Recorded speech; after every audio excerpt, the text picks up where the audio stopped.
So we'll lead you along here as Alexei Gusarov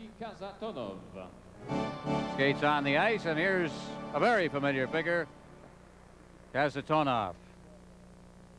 Le numéro 7, Vladimir Malakov.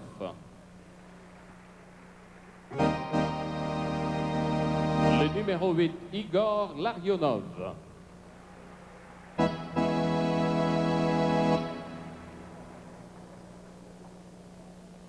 Le numéro 9, Vladimir Krutov. Well, Brad, there are some that think that Krutov may be the best all-round player on this Soviet team, with all due respect to, of course, the very starry Makarov. Like Krutov, I mean, if you looked at him last year in the Olympics, he was just outstanding. The way he took over in a lot of the games, he got the puck out of the corner. He is the real brute force on this line. He is such a corner man for Makarov and Larionov. He's just a superb athlete.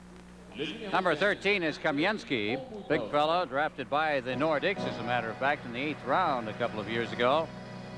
6'2", 198 pounds. Homotov.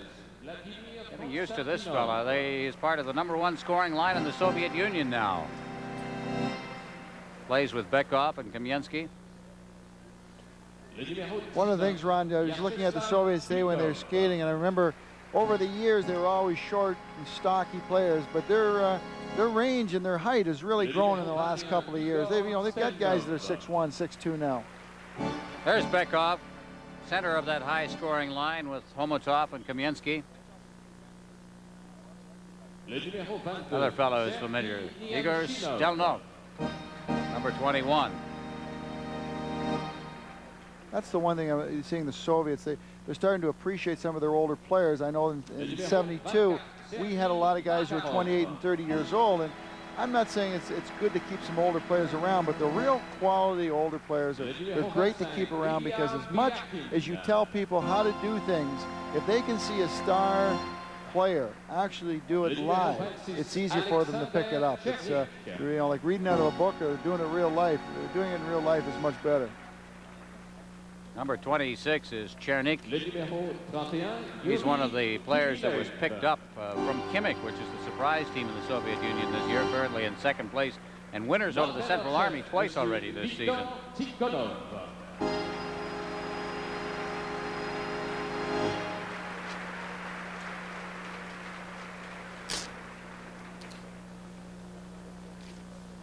So the Soviet Union Central Army team now will meet their opponents tonight here at the Colisée in Quebec City. And the starting goaltender for tonight's game will be Bob Mason. And his backup, Mario Gosselin, who has been seeing a lion's share of the work for this Nordic Hockey Club in regular NHL play recently. Bobby Dulles, who was drafted by the Winnipeg Jets and was traded here. And a Finn, Iro Järvi from Helsinki, Finland, drafted in 1983. Here's another one of the players traded for by the Nordics from Washington originally. Gaétan Duchesne is from Les Saules, Quebec. And the guy they like to call Goulet, Michel Goulet, great scoring star in the NHL. And a youngster from Kingston, Ontario, Trevor Steinberg. Montrealer who played his junior hockey in Kitchener, Mike Huff, number 18. And in his 8th year with the Nordics, Alain Côté from Matane, Quebec. Recently scored his 600th career point, did Anton. Part of the brother combination from Bratislava, Czechoslovakia. And is it already 8 years that Randy Moeller has played for the Quebec Nordics? He's really fitted in well with this organization. Young up-and-coming defenseman Jeff Brown from Ottawa, played junior in Sudbury. And Paul Gillis from Toronto. His junior hockey was played in North Bay and Niagara Falls.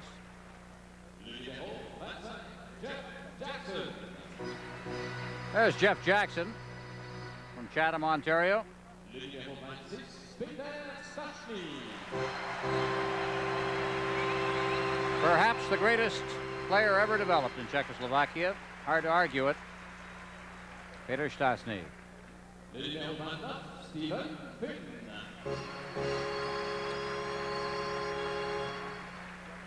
Finn's from Laval, played his junior hockey in Laval.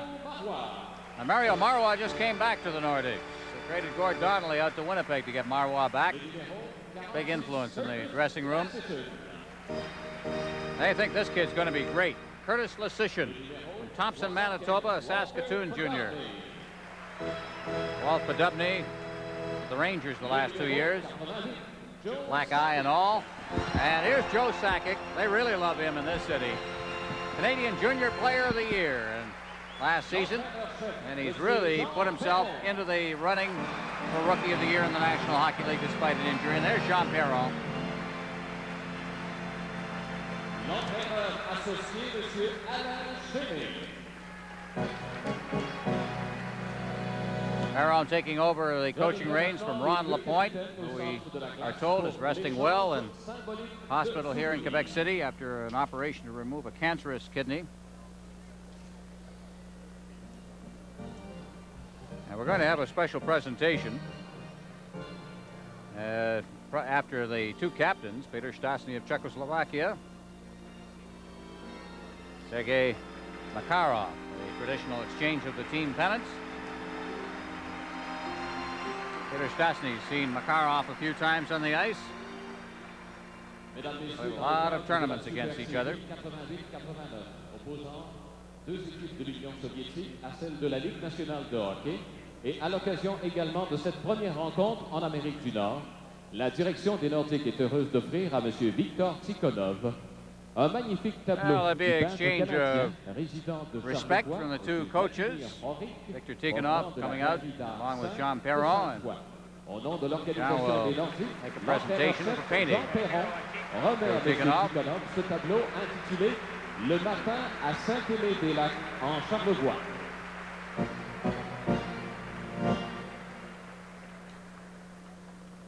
And here at the Colisée, we are going to have a moment of silence here to honor the tragedy, the earthquake tragedy in Armenia. Et nous vous invitons tout d'abord à garder quelques instants de silence à la mémoire des victimes du tremblement de terre survenu dernièrement en Arménie et qui a causé la mort de plusieurs milliers d'Arméniens.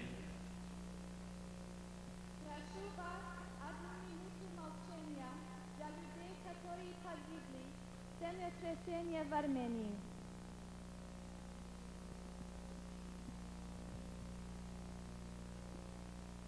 Merci, mesdames, messieurs. Maintenant, Monsieur Guy Lavoie interprétera les hymnes nationaux soviétiques et canadiens, accompagné à l'orgue par Monsieur Marcel Lajeunesse.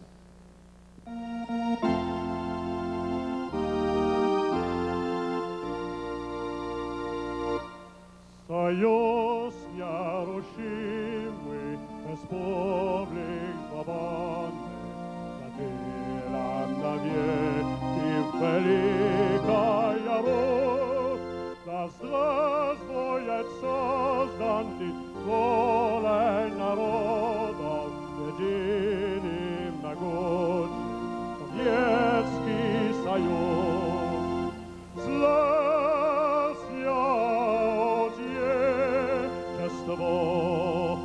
Наше свободное дружбен народ.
l'épopée des plus brillants exploits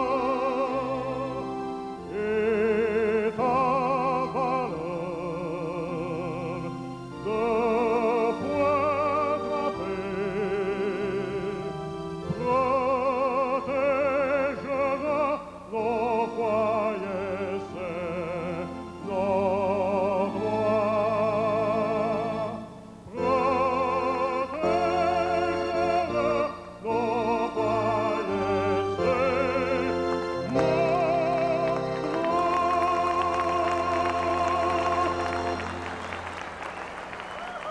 Stand by, the Quebec Nordics versus the Central Army of the Soviet Union. This is the NHL Soviet Super Series on CTV.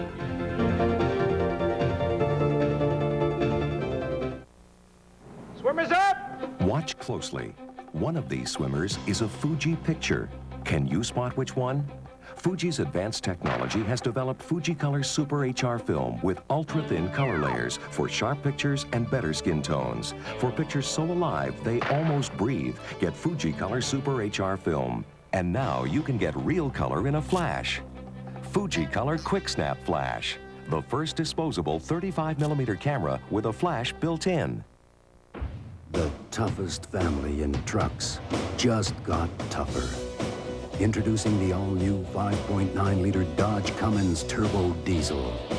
The Ram-Tough full-size Dodge with new anti-lock braking. And the new dual rear-wheel pickup. From Dodge, nobody's tougher on trucks. Chrysler, changing the landscape. We're back at the Colisée in Quebec City. Tonight, the Nordics and the Central Army of Moscow. There's the referee for tonight's game, Ron Hogarth of the NHL. The linesman will be Gerard Gauthier and Wayne Bonney. We're playing under NHL rules.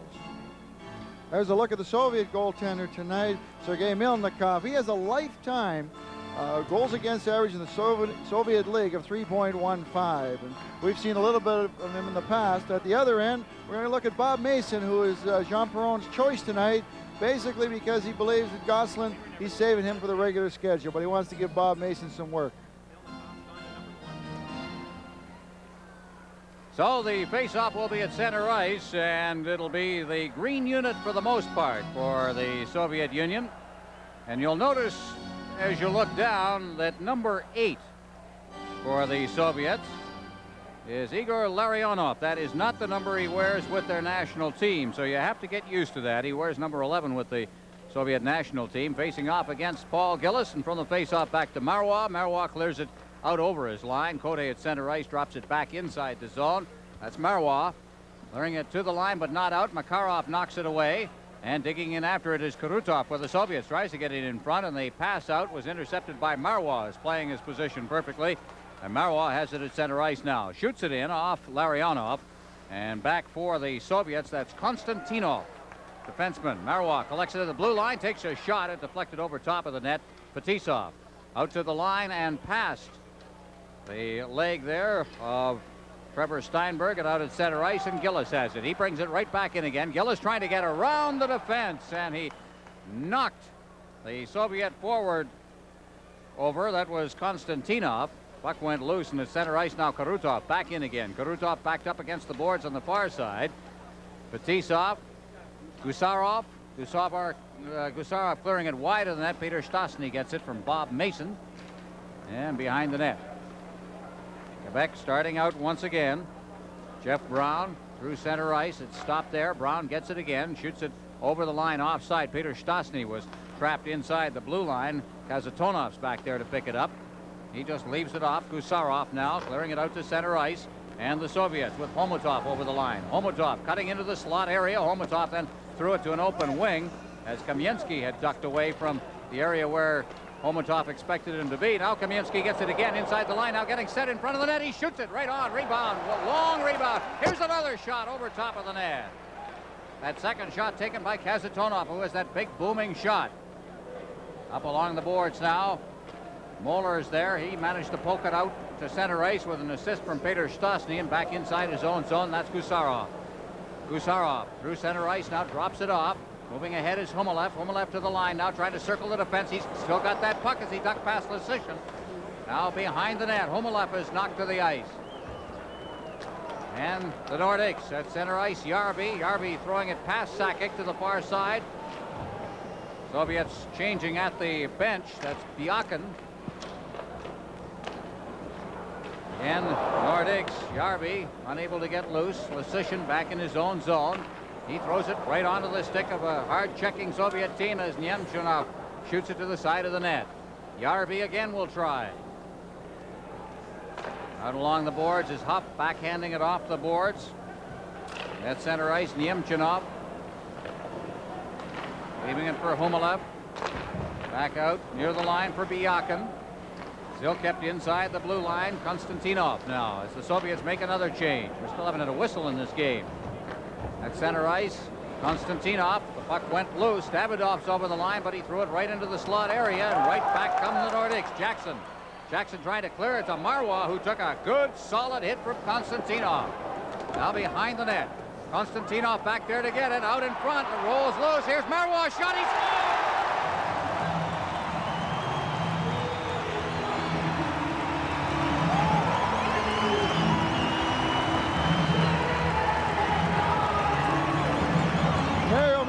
Shooting the puck, but the key here is going to be the screen in front of the net by Podobny. Here the puck comes back. Marwa gets it. The goaltender Milnikov is down, and it goes over his left shoulder. Here's looking from behind. Milnikov just did not get a good look at it.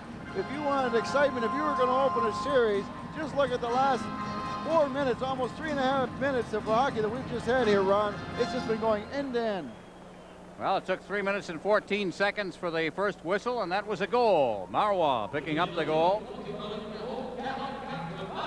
Who says the Soviets don't hit? How about that body check that was thrown right in front of the net, or right at the blue line, rather? That was Konstantinov, and he was probably getting back because Paul Gillis had clotheslined him on the first shift, and he's 20 years old, so he's just getting his feet wet here in a hurry. Well, the Nordics again with Gillis getting a chance in the slot area, and the puck is shot wide as he seemed to shank it a bit. Now Gillis in the corner. Cote's working with him. Around behind the net for Steinberg. Steinberg trying to get it to the line, but it's intercepted by Makarov, who managed to ease it out over the line. With Cote now that brings it in with Gillis trapped inside the blue line. It's 1-0. The Nordics lead the Soviets. This is the NHL Soviet Super Series on CTV.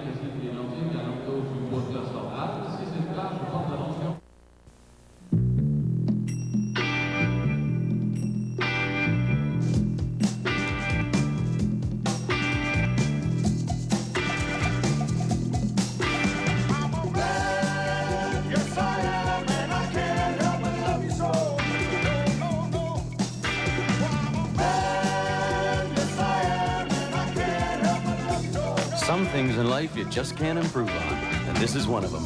Beeman's Chewing Gum.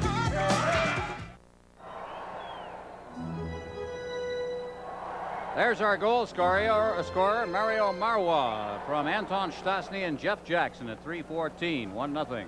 Nordics leading. Puck is cleared around the boards. Michel Goulet moving in, but he is tied up on the play by Kasatonov, and here comes Makarov now out at center ice. Working it ahead, Gusarov to the line. Here's his shot. That's off the blocker of Mason into the corner. Makarov's in there. Lysyshin also takes him out of the play. Bobby Dulles on this side now. Glove lying loose on the ice in the corner in the Nordic zone as Lysyshin carries that puck behind his own net. Lysyshin coming out to Shane. Out into center ice, intended for Peter Stastny. It was deflected away, and Larionov has it. Larionov dropping it back. Kasatonov ahead at center ice. Larionov now. Trailing on the play is Kamensky, and they try to ease it in front for Larionov, but he was unable to reach it in the slot. It was deflected away by the defense. Here's Makarov to Larionov, and he drops it off. The long drifting shot is taken by Malakov, and Dulles has it. Behind his net, into the corner it goes. Nordics bringing it out now, right at the line for the Soviets. That's Malakov again.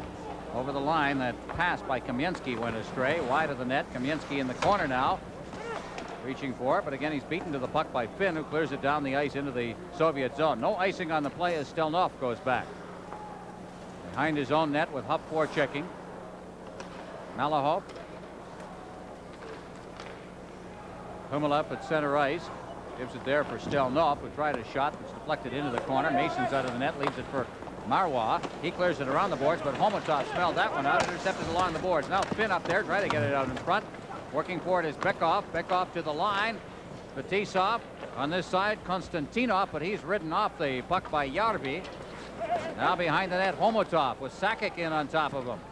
Reaching for it at Bekov. Bekov digging for it. But again, Sakic backhands it along the boards. Good forechecking by the Soviets as Yarvi feeds it off now. Out comes the Nordics with Finn at center ice, but again the puck is collected by the Soviets. Deep in his own zone, the team captain for the Soviets, Vyacheslav Fetisov. Ahead at center ice, cleared into the Nordics zone again, and cleared through center ice now. Podubny took it offside over 2 lines. And with the Nordics leading the Central Army 1-0, this is the NHL Soviet Super Series on CTV. The game is Shinobi, your basic fist in stomach, foot in face arcade hit. 19 stages of major ninja warfare. Observe, you got your throwing stars, your bombs, your nunchucks. Nice shot. If you live through this round, you get ninja magic. Hey, you could be next. Guys, get off me. Shinobi, just one of 70 games from Sega. And coming this Christmas, 2-player Double Dragon. Sega, major fun and games. Where do I see Double Dragon? Master System and games sold separately. Now take a look at the goal once again.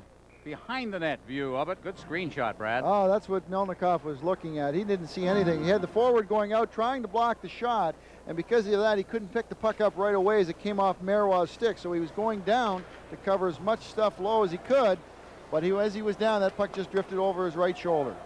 From the face-off, puck flipped into the Soviet zone by Podubny. Back there for the Soviets is Gusarov, and he comes away with it at center ice, and he threw it wide. The intended receiver of that pass was number 25, Biakin. Now inside the line, Anton Stasny. Out to Jackson at center ice. Jackson working it to the line. Stasny moving in. He got past one man, fights his way past another. Here's Podubny now. He's dangerous around the net. Podubny behind the net for Jeff Jackson. Jackson had it stolen from him, and the puck is bounced out to center ice, relayed by Humilev out there. And again, the Nordics will try. At center ice, Podubny just easing it into the Soviet zone.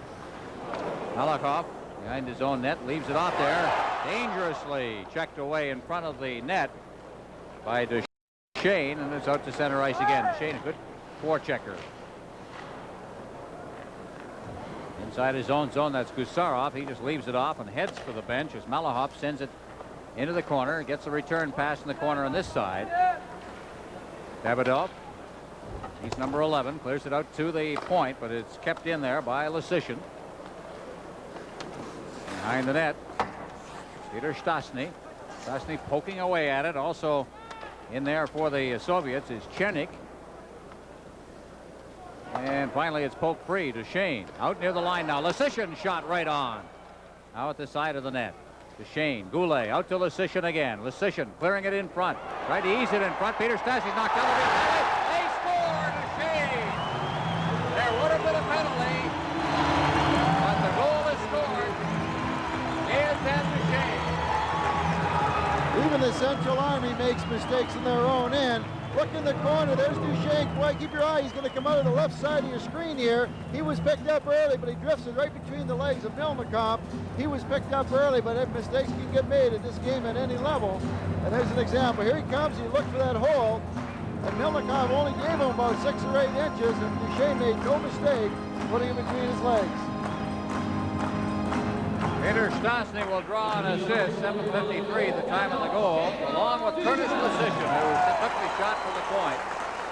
2-0. Nordics leading. 7:53 the time of the goal. Here come the Soviets once again.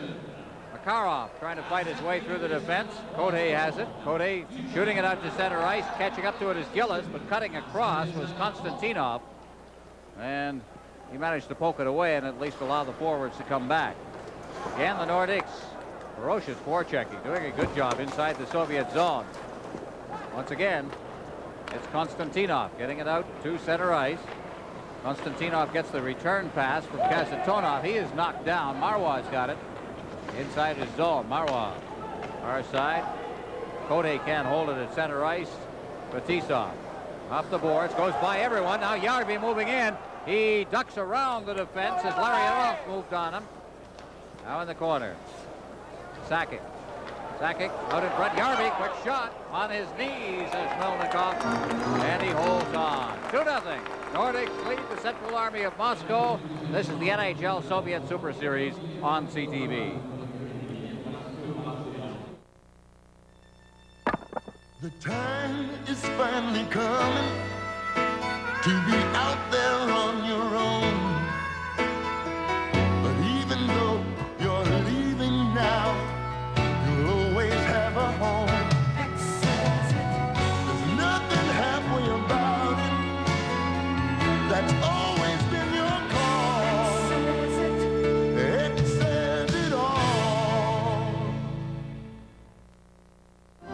Gaetan Duchesne gets the goal from Peter Stastny and Curtis Lesishin. Another behind the net look at it. Oh, this is a great angle. Watch Peter Stastny in front here. The puck hits him on the skate, but he keeps it in front of him, trying to get his balance. He's hauled down, but here comes Duchesne out of the corner with a little backhand between Melnikov's legs. Backhand's tough because the goaltender doesn't know exactly where that, hasn't got a good angle on where the puck is going to go off the stick. Well, especially because the guy's coming across the front of the net with that kind of speed. There's no way a goaltender, if he's out at all, can move across as quickly as a guy in full stride. Sakic facing off against Bekov behind the net. Keeping it in there is Järvi, but they battle along the boards near the line. Moeller also there. Järvi finally has to collect it out at center ice, gives it to Huff. Huff. The Nordics organized to Moeller just inside his own line. He just elects to bounce it off the boards out to center ice. Homotov's out there. He's number 15 for the Soviets. Sakic tried to hit the line, and Bekov cleared it out. Moeller inside his own line now. Bekov over for Gusarov. Gusarov. Bekov is number 19. Brown checks him. Out along the boards it comes. Boris Kasatonov there. Took a shot that deflected wide of the net. Homotov in the corner. Moeller out along the boards for Järvi, but is kept in now. Kamensky, good shot, good save, and Homotov looking for the rebound. Couldn't control it, and it's out to center ice. Good save there by Bob Mason. Good concentration by Mason because he knew the puck was going to get deflected, but he just stayed with it. He did his job. He made the save when he had to. That's Kasatonov down beside his own net. Ahead at center ice. Yakin to the line, and Lesishin alertly just played the man, let the puck slide through to Mason. Jackson up along the boards, clears it out to center ice. Stelnov is there, number 21 for the Soviets. Ahead, number 25 there is Byakin. He drops the puck off for Nemchinov, and again the Nordics come back as Podobny shoots it to the wing and then goes and gets it himself. He's tied up on the play by Stelnov. And again the Soviets starting out with Byakin. Byakin at center ice. Humalev, 31, clearing it in. Mason is out of the net. Up along the boards for Marwa, who gets it out to center ice, and Konstantinov, who plays now with Fetisov as a defensive pairing. Fetisov will go back behind his own net. Big fella feeds it up along the boards now. Chernik trying to get the return pass, and a man is hauled down as Davidoff was going to the net. He was hauled down, and there'll be an interference call, and the first penalty of the game comes at the 11:09 mark. This is the NHL Soviet Super Series on CTV. Can't beat it. The feeling you get from a Coca-Cola Classic. Can't beat the feeling. You know the move that'll make your day. How the blast is coming your way. Can't stop it. The beat, and you're gonna say, hey, can't shake it, can't fake it. The feeling you get from a Coca-Cola Classic. Can't beat the feeling. Well, Davidoff had a jump on Mario Marwa, and Marwa had nothing to do here, Brad, but draw the penalty. Well, it's kind of the play of defense. You got to make up your mind. You let them go and look bad at center ice. You take the penalty, and maybe within 2 minutes they're not going to get a goal. Mario Marois definitely caught flat-footed, totally out of the play, just stuck his leg out. A good call by Ron Horvath. There's Victor Tikkanen. You think things are different in each country? We're asking Tikkanen today about what kind of problems you have coaching. He says, well, Red Army's so strong, so that if we win, right, no one can ever beat the Red Army, but then if we lose, everybody wants to know what happened. It's the old business of heads I win, tails you lose. We're with you, win or tie. Yeah. Puck is cleared down as we're on a power play right now, and the Soviets unable to control it inside the zone. Fetisov gets it back inside his own zone. Fetisov ahead. That was intended for Larionov, and it's drifted right back into the Soviet zone again. That's Milnikov playing it to his defense. All right, here they come again. Krutov now at center ice. Krutov over the line. Krutov still controlling that puck as he cuts to this side up against the boards. They've got Kasatonov working the point now along with Fetisov. Fetisov will one-time it, and the shot is deflected over top of the net. Rebound out in front, and did it go in? Yes! And give them a tremendous amount of credit for corralling a puck that was bouncing crazily in front of the net, and they got it into the net. What a big play in front of the net. Watch the shot here, gets deflected over the net. Keep your eye in the slot areas. The puck comes bouncing up. There's Larionov just redirecting it to Krutov. Didn't even think about shooting. That shows you what kind of poise that guy is, a player. Watch it come in here. He just redirects over to Krutov, off the post, hits Mason's stick, and goes up on the top of the net. They go in every which way you want. Krutov scoring at 12:09. Larionov and Fetisov, some familiar names in on that goal, and the Central Army takes advantage in a minute exactly of the penalty to Mario Marois. 2-1, Nordics lead. On the face-off, Moeller up against the boards along with Zelapukin, another rookie on this Central Army team. Behind the net, Davidoff. Davidoff rolls it in front of the net. And it's kept in. Davidoff again, but he was tied up from behind neatly by Huff, who took the easy way and just got it out over the line before he got in further difficulty. Inside his own blue line, Kasatonov backhanding it off the boards. Bekov to Kasatonov to Bekov. Out at center ice now. It's around one man. Got the pass away inadvertently to Homotov, who cleared it in, and Moeller then clears it right back out to center ice.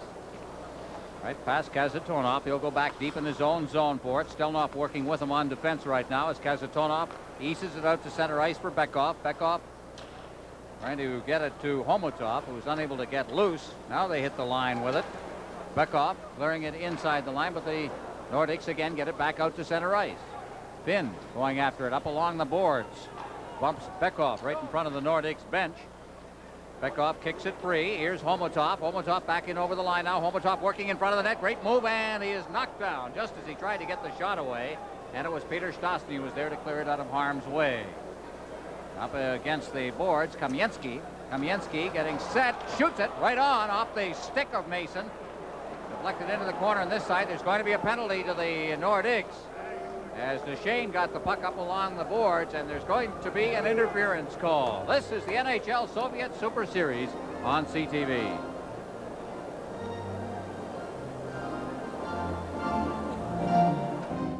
This ain't Bluebell. No, this ain't Flash. This is real taste, the real good taste of living. This is reality, no TV fantasy. A secret recipe for one great taste. Kentucky Fried Chicken, real taste of living.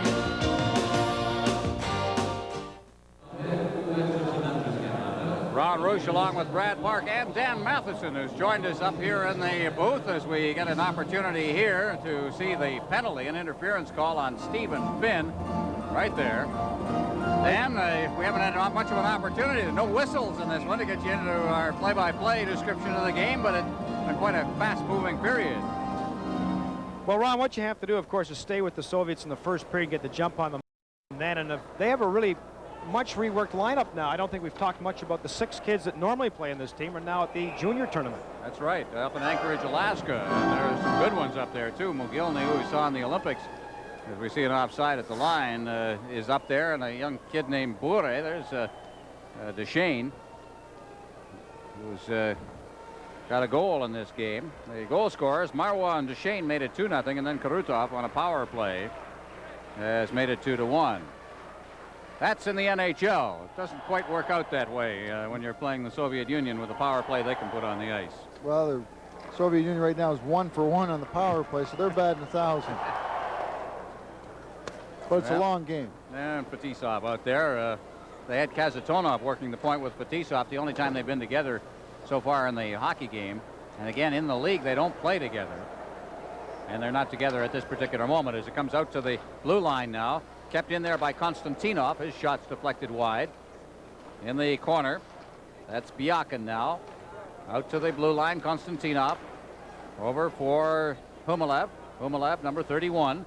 Back out to Fetisov. Notice they reversed their defenseman. There's a shot deflected wide of the net. That, of course, to get the right shot on the left point. Now Konstantinov again. As they crisscross both Fetisov and Konstantinov. Here's Fetisov. Shot deflects, scores! Deflected off a Nordic player in front of the net, and 2 power plays, 2 goals. Humalev may have deflected it in front. We'll have to take a look at the replay on this one, but a good shot low to the ice taken by number 2, Vyacheslav Fetisov. Bottom of your screen. No, it wasn't deflected. It was deflected by the Nordik's defenseman in front of the net. But sometimes you say that's a low percentage shot from the point. Here's Fetisov. There's nobody in his way other than the Quebec's defenseman's stick, and he redirects the puck between the legs of Bob Mason. Good low shot. I think Fetisov was going for the deflection, but he got it, but the wrong guy. Well, Fetisov, who at one point earlier this summer was ticketed for the New Jersey Devils, but somehow never arrived. It'll be interesting to see the reception the New Jersey fans have for him. That'll be one of our telecasts a little later on in the series. And that whole business of Fetisov going to the Jersey Devils is not over with, according to his coach this afternoon. We talked with Viktor Tikhonov, and he said, no, he's still negotiating in that whole deal. Kazatonov going for it, back in his own zone. Anton Stasny forechecking as Gusarov now picks it up. Out for Dulles. 2-2 tie here. Dulles off the boards for Lysyshyn. Podubny couldn't reach that pass. And Dulles gets it again. Lysyshyn. Center ice for Jackson. Intercepted. Right back now the Soviets with Makarov. Over the line. Kamensky. Now Larionov out in front of the net.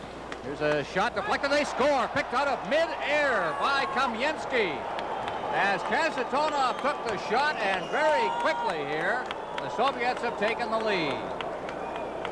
Well, it's usually the guys without the puck. Here's Valery Kamensky. Watch to the left of your screen by the net. Here's the puck coming out. And look at Kazatonov. You think he's hanging out by the blue line? No, there's nobody out there. He's getting himself open, and he puts it up about waist high. And real quick hands by Kamensky as he just redirects it. Normally a defense would not be in that deep, except he's got an awful lot of confidence. A great bing-bing play. Brad, now tell me that. Was that a planned play up that high? You'd like to keep a shot. You expect to be deflected a little closer to the ice, but does he have that kind of faith in Kamensky? I would think he's throwing it for that side of the net and probably trying to airmail, but he was hurried. He probably got up a little higher than he wanted to. But if it was a slap shot, he wasn't doing that kind of play. But a wrist shot, I'll give him a little bit of credit. And give Kamensky some credit, too. And by the way, Kamensky likes this building, I think. You might remember the performance he put on back in Rendezvous, 2 second period goals and then a third period assist as the Soviets gained the split in the Rendezvous series here a couple of years ago. By the way, Kamensky was also drafted by Quebec back in the 8th round of the 1988 draft.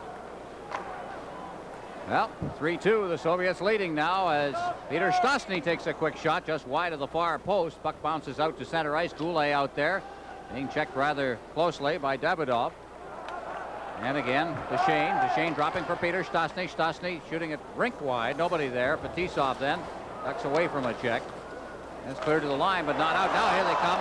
Out at center ice, Kamienski trying to fight his way past Jeff Brown, and he couldn't get by him. A great diving stop there by Brown, who saved a lot of embarrassment because he was the one that was caught on the play.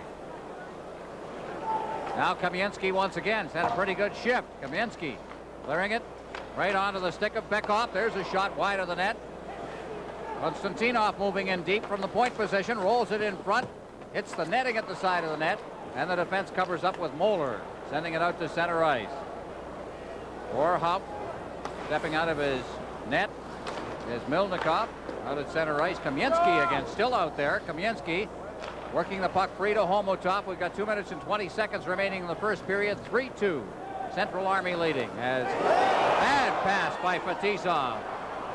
Good forechecking there by Sakic. Now Fetisov again in the center ice zone. He's in over the line now. Fetisov backhanding it.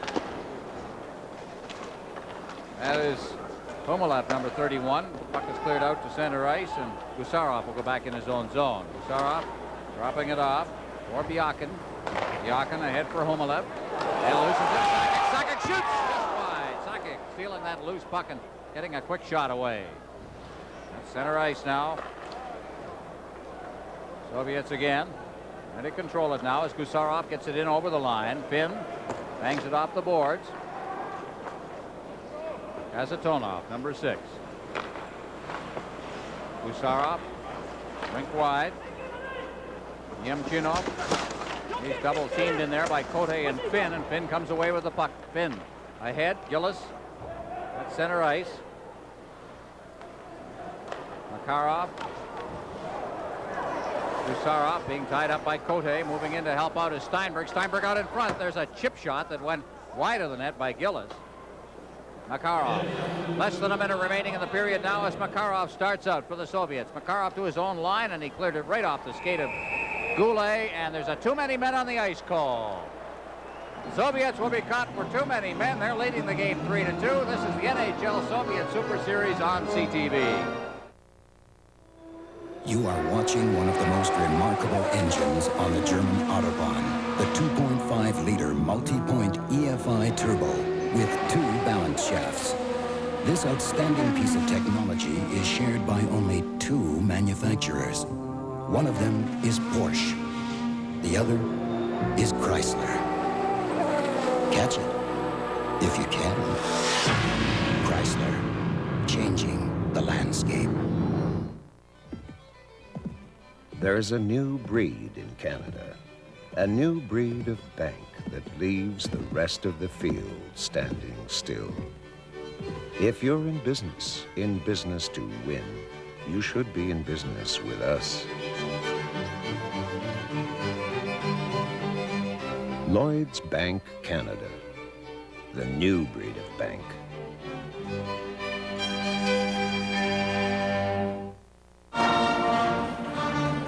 Brad, if there's ever a guy who is the stereotypical stoic Russian, it's Vladimir Kurutov. Well, you hate stereotypes, but there's a guy who just seems to take an immense amount of punishment while playing the game. He's taken a stick under the eye there by the looks of it and been cut. But he just keeps on playing, and his game never changes. He is great just skills, a tremendous player. Short, stocky, tremendous strength, great skating ability, just kind of, tremendous upper body strength, and can do it all. He is kind of an unsung hero. I think other guys are flashier, but day in and day out, I like that guy. Puck is inside the line. Now the Nordics have a power play going. 30 seconds remaining in the period. Podubny behind the net. Now Goulet out in front. Now Sakic shoots it right on. And the save by Milnikov, and he holds on. Well, they say power plays can turn a game around. Right in the first period with Quebec taking a 2-0 lead.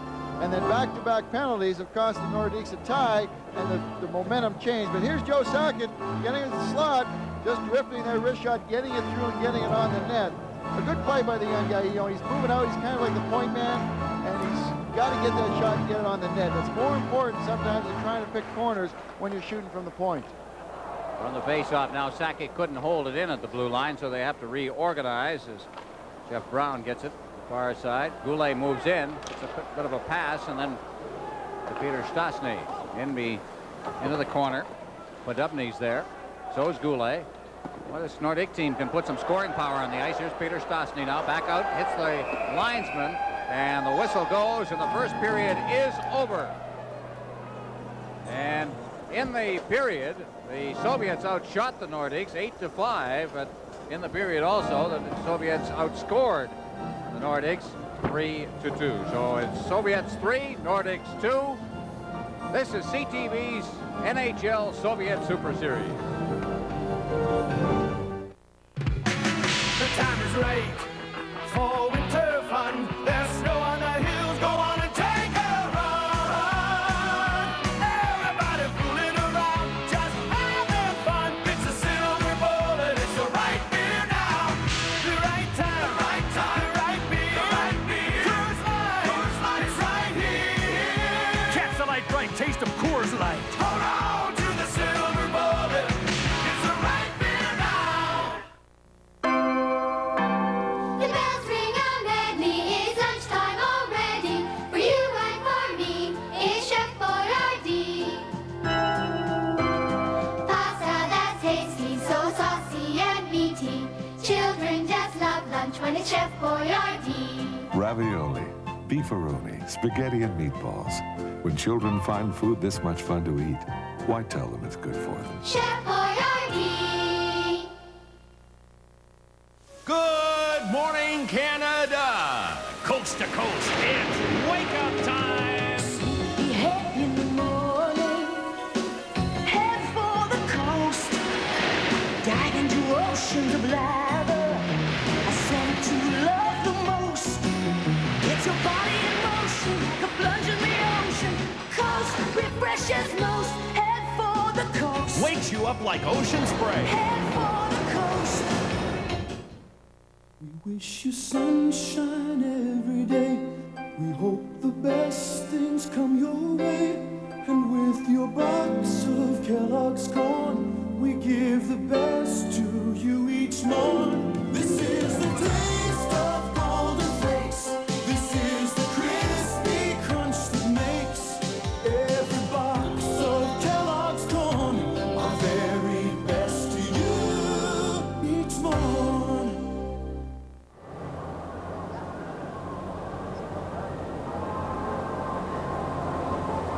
After 20 minutes of play at Le Colisée, Central Army has a 3-2 lead on the Quebec Nordiques. Certainly it's been a time of turmoil for the Nordiques over the past few months. We had an ownership change and a coaching change, and this club also has a new sniper, Walt Dubney, although he's not all that new. He's been around the league a little bit. He joins us now in the first intermission. Walt, you have played around the league a bit. You've scored a lot of goals in a lot of different cities, but this is the first time you've ever played a Soviet hockey team. What are your thoughts? Yeah, this is, you're right, Dan. This is, you know, a new experience for me. You know, you have to be, it's kind of exciting to play them. You know, everybody, while you watch Team Canada play them and things like that. And you just hope you get the chance one day, and here's my chance. And I'm enjoying it. The first period was, I think we were just kind of watching them, you know. They came right back on us. There were 3 quick ones, but found ourselves watching them more than playing them, and we'll try and turn that around now. What were your expectations, and are they what you had expected?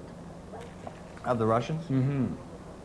Well, you know, your expectations are the obvious, the fact that they can skate really well and that they move the puck very well, and they're what we expected. You know, our game plan was to watch the guys without the puck because they seem to be the most dangerous with the European teams, and that was the case tonight. You know, they scored a couple goals. We got a couple bad penalties, and I mean, players just like that. an NHL game, isn't it? Players like that, though, you know, you don't want to give them too many power plays because they're going to hurt you.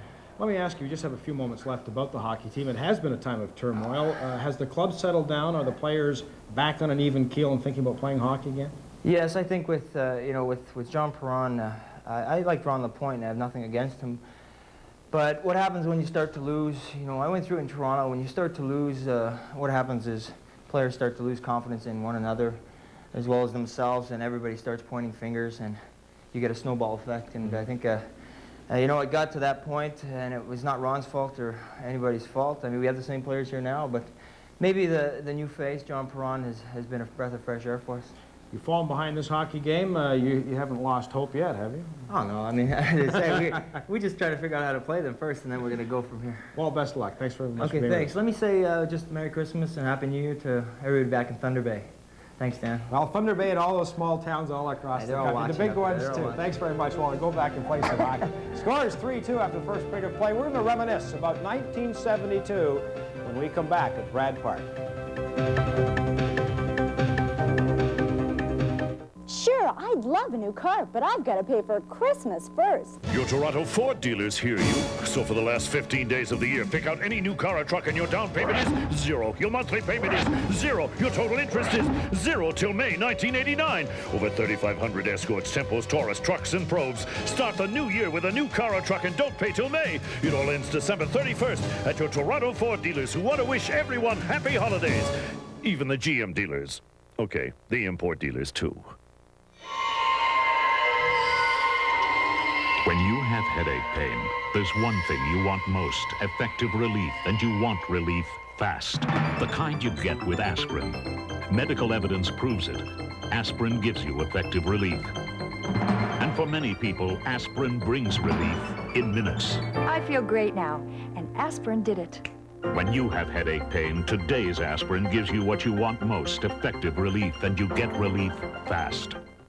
Come and try Super Seafood Samplers at Red Lobster. 4 great seafood tastes heaped on one plate. 8 combinations from just $7.95. It's for seafood lovers who want it all. Red Lobster for the seafood lover in you.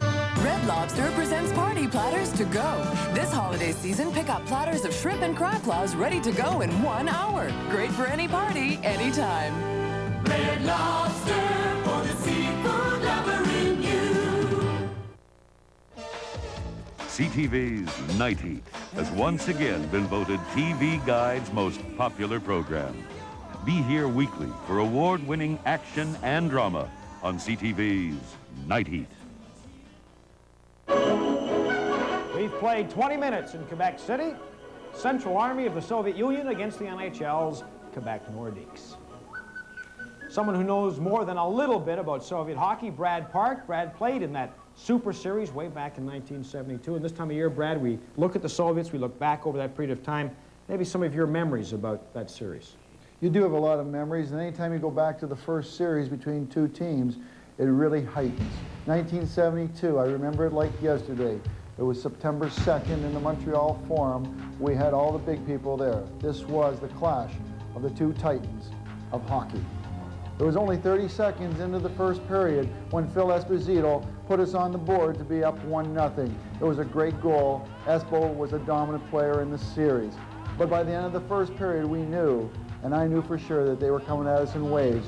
And it was in the second period that 2 great goals by Valery Karmelov had put them ahead 4-2. From then they cakewalked, and by the end of the game, our heads were down, and we lost 7-3. Our armor had been pierced. Toronto was a different game. We had to bounce back, and we knew that. Yvan Cournoyer breaking down the right wing scores the eventual game winner. We had changed our defense. We had changed some of our forwards. We had gone out with a new concept, and we had to go out and attack. We had to regain our stature in game 2, and as hard as we played, it was inspirational plays by certain players at certain times. For example, Peter Mahovlich on this one-on-one against the Soviets was the clincher in this game. Game 3 in Winnipeg ended up in a 4-4 tie. We were not dominating like we thought we would, but we had to go back to Vancouver for game number 4. This was where we were supposed to take control, but 2 quick goals in the first period by the Soviets, and by number 13, Boris Mikhailov, led them to an early lead, and they went from there. By the time that the game was over in Vancouver, we were a very frustrated hockey game. They had dominated, they had taken the game from us in our country, and we felt like this. I'm really disappointed. I am completely disappointed. I cannot believe it. Some of our guys are really, really down in the dumps. We know, we're trying. What the hell? I mean, we're doing the best we can, and they got a good team, and let's face facts. But it doesn't mean that we're not giving it our 150%, because we certainly are. We had been beaten at our own game in our own country, and we left for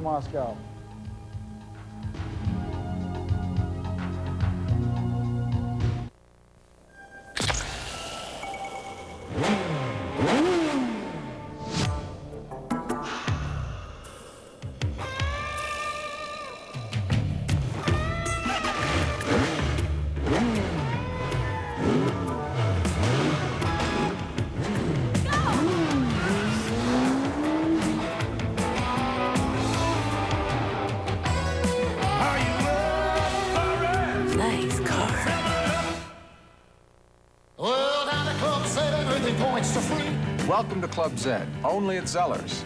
Every time you buy something, you get a reward. Valuable Club Z points. Are you ready to order now? Or would you like some more low prices first? These T60 VHS videotapes are just $247. Save 50% on these Rubbermaid Servant Savers, and Regency bath towels are just $5.97. At Zeller's, where the lowest price is the law. Everything points for free.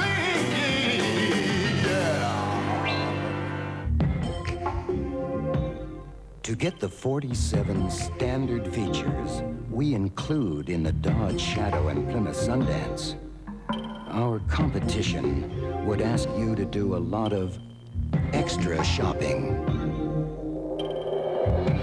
With the Dodge Shadow and Plymouth Sundance, you get it all under one roof. Chrysler, changing the landscape. Game 5, Moscow. Team Canada invades the rink there with its 1,500 fans. Paul Henderson makes it 4-1 in the midway through the second period. We know that we've got to produce, but the Soviets bounce back.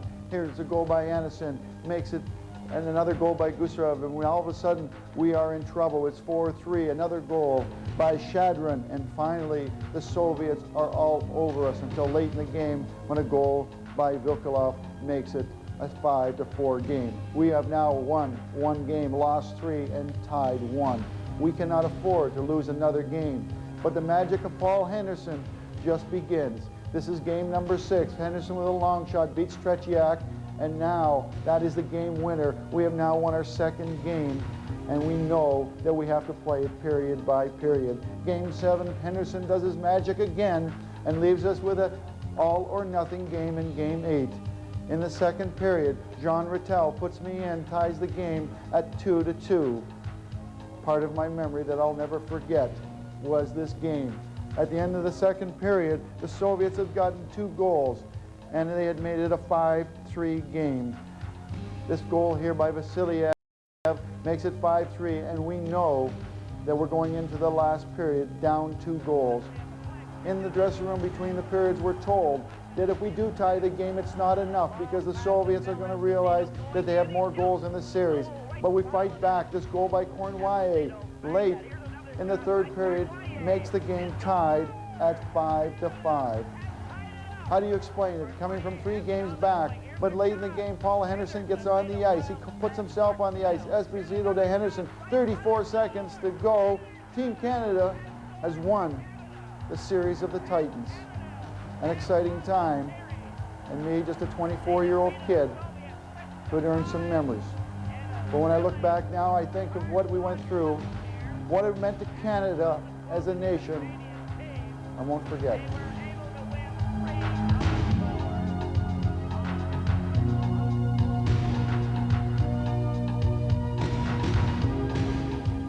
"16 years ago, Brad, you played against them. How have they changed over the years?" Oh, they're still darn good hockey players. They can, the finesse, the skill that these guys have, and they really work on it. So you've got an all-star team. Every one of them can play. And the way they handle the puck, and they take such advantage of the power play. The power play killed us in '72, and it's doing it tonight. They've not been North Americanized yet. Oh, they have. They have. They're a lot more physical now than they ever were. We have a couple periods yet to play. 3-2, the Army leads, and we'll be set for the second period in just a moment.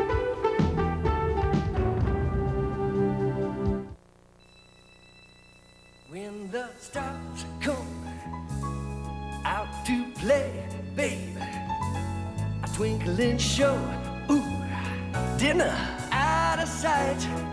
Yeah, the night time is golden light time. Big Dipper at McDonald's. Showtime, it's night tonight.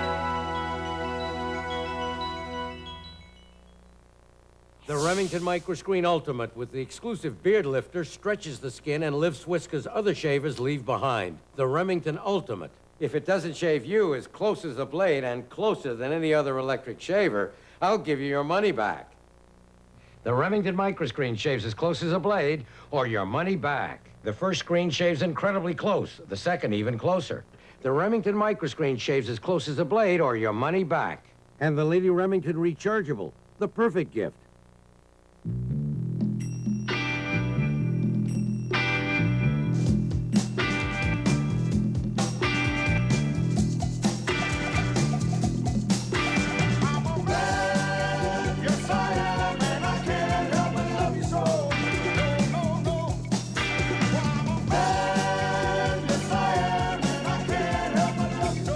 some things in life you just can't improve on, and this is one of them. Beeman's Chewing Gum.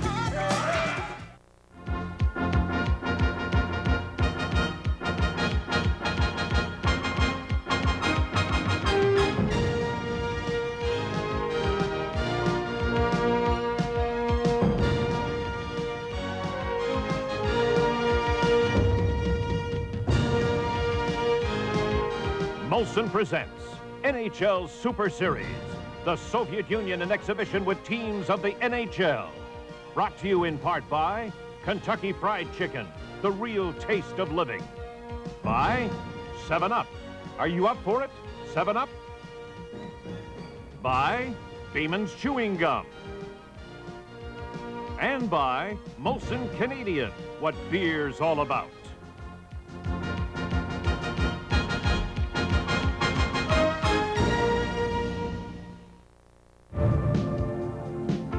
Well, after one period of play, the Central Army of Moscow leads the Quebec Nordics 3-2. There you see your goal scorers.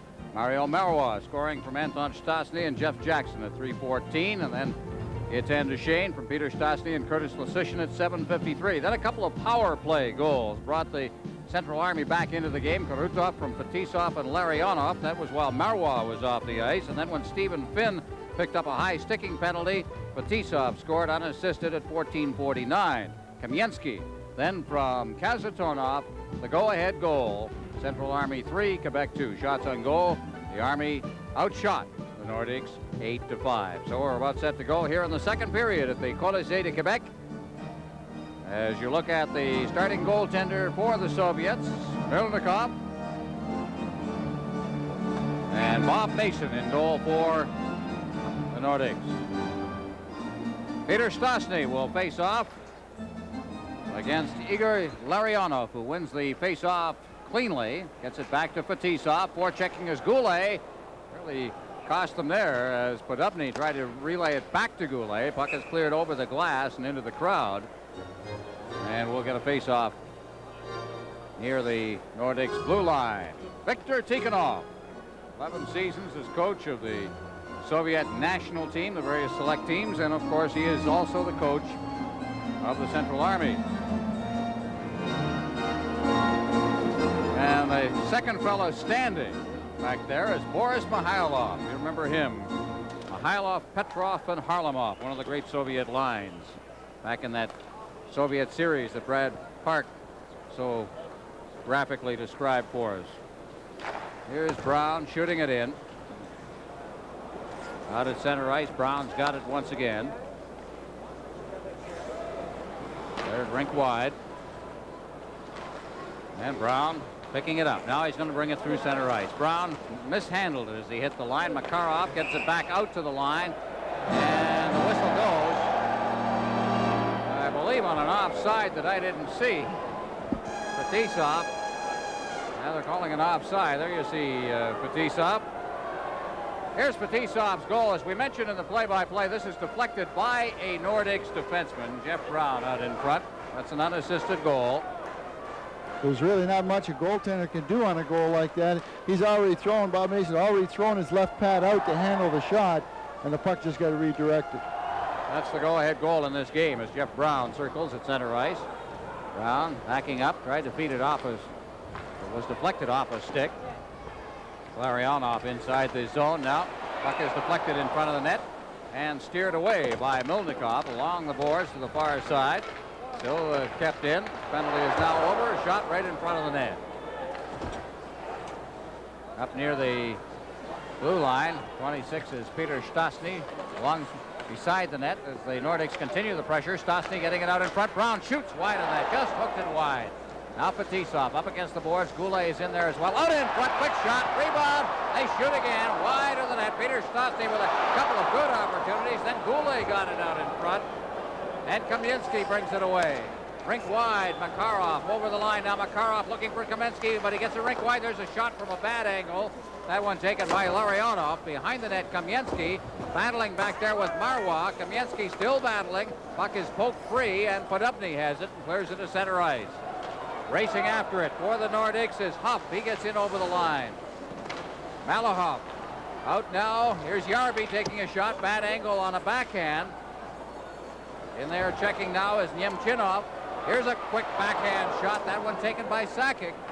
Up along the boards, Huff. He takes a good solid hit by Malahov. Out at center ice once again, Biakin. Biakin just beating it off to Stelnov. Stelnov over the line, ducks away from a check. Now it's back to Biakin behind the net. Biakin clearing it into the slot, and it's deflected away by the Nordic's defense. Still inside the zone, Biakin. Moeller. Behind his net, Moeller into the corner, and the Nordic's pick it up with Finn clearing it down the ice. And going back deep for it is Gusarov, picks it up, and it's called on the icing. This is the NHL Super Series on CTV. Get a university degree paid for. Study history, physics, medicine, engineering, name it. Join students like these who are getting a university degree, a salary, and that important first job, all paid for by the Canadian Armed Forces. Want a degree and a future? We're under recruiting in the Yellow Pages. Choose a career. Live the adventure.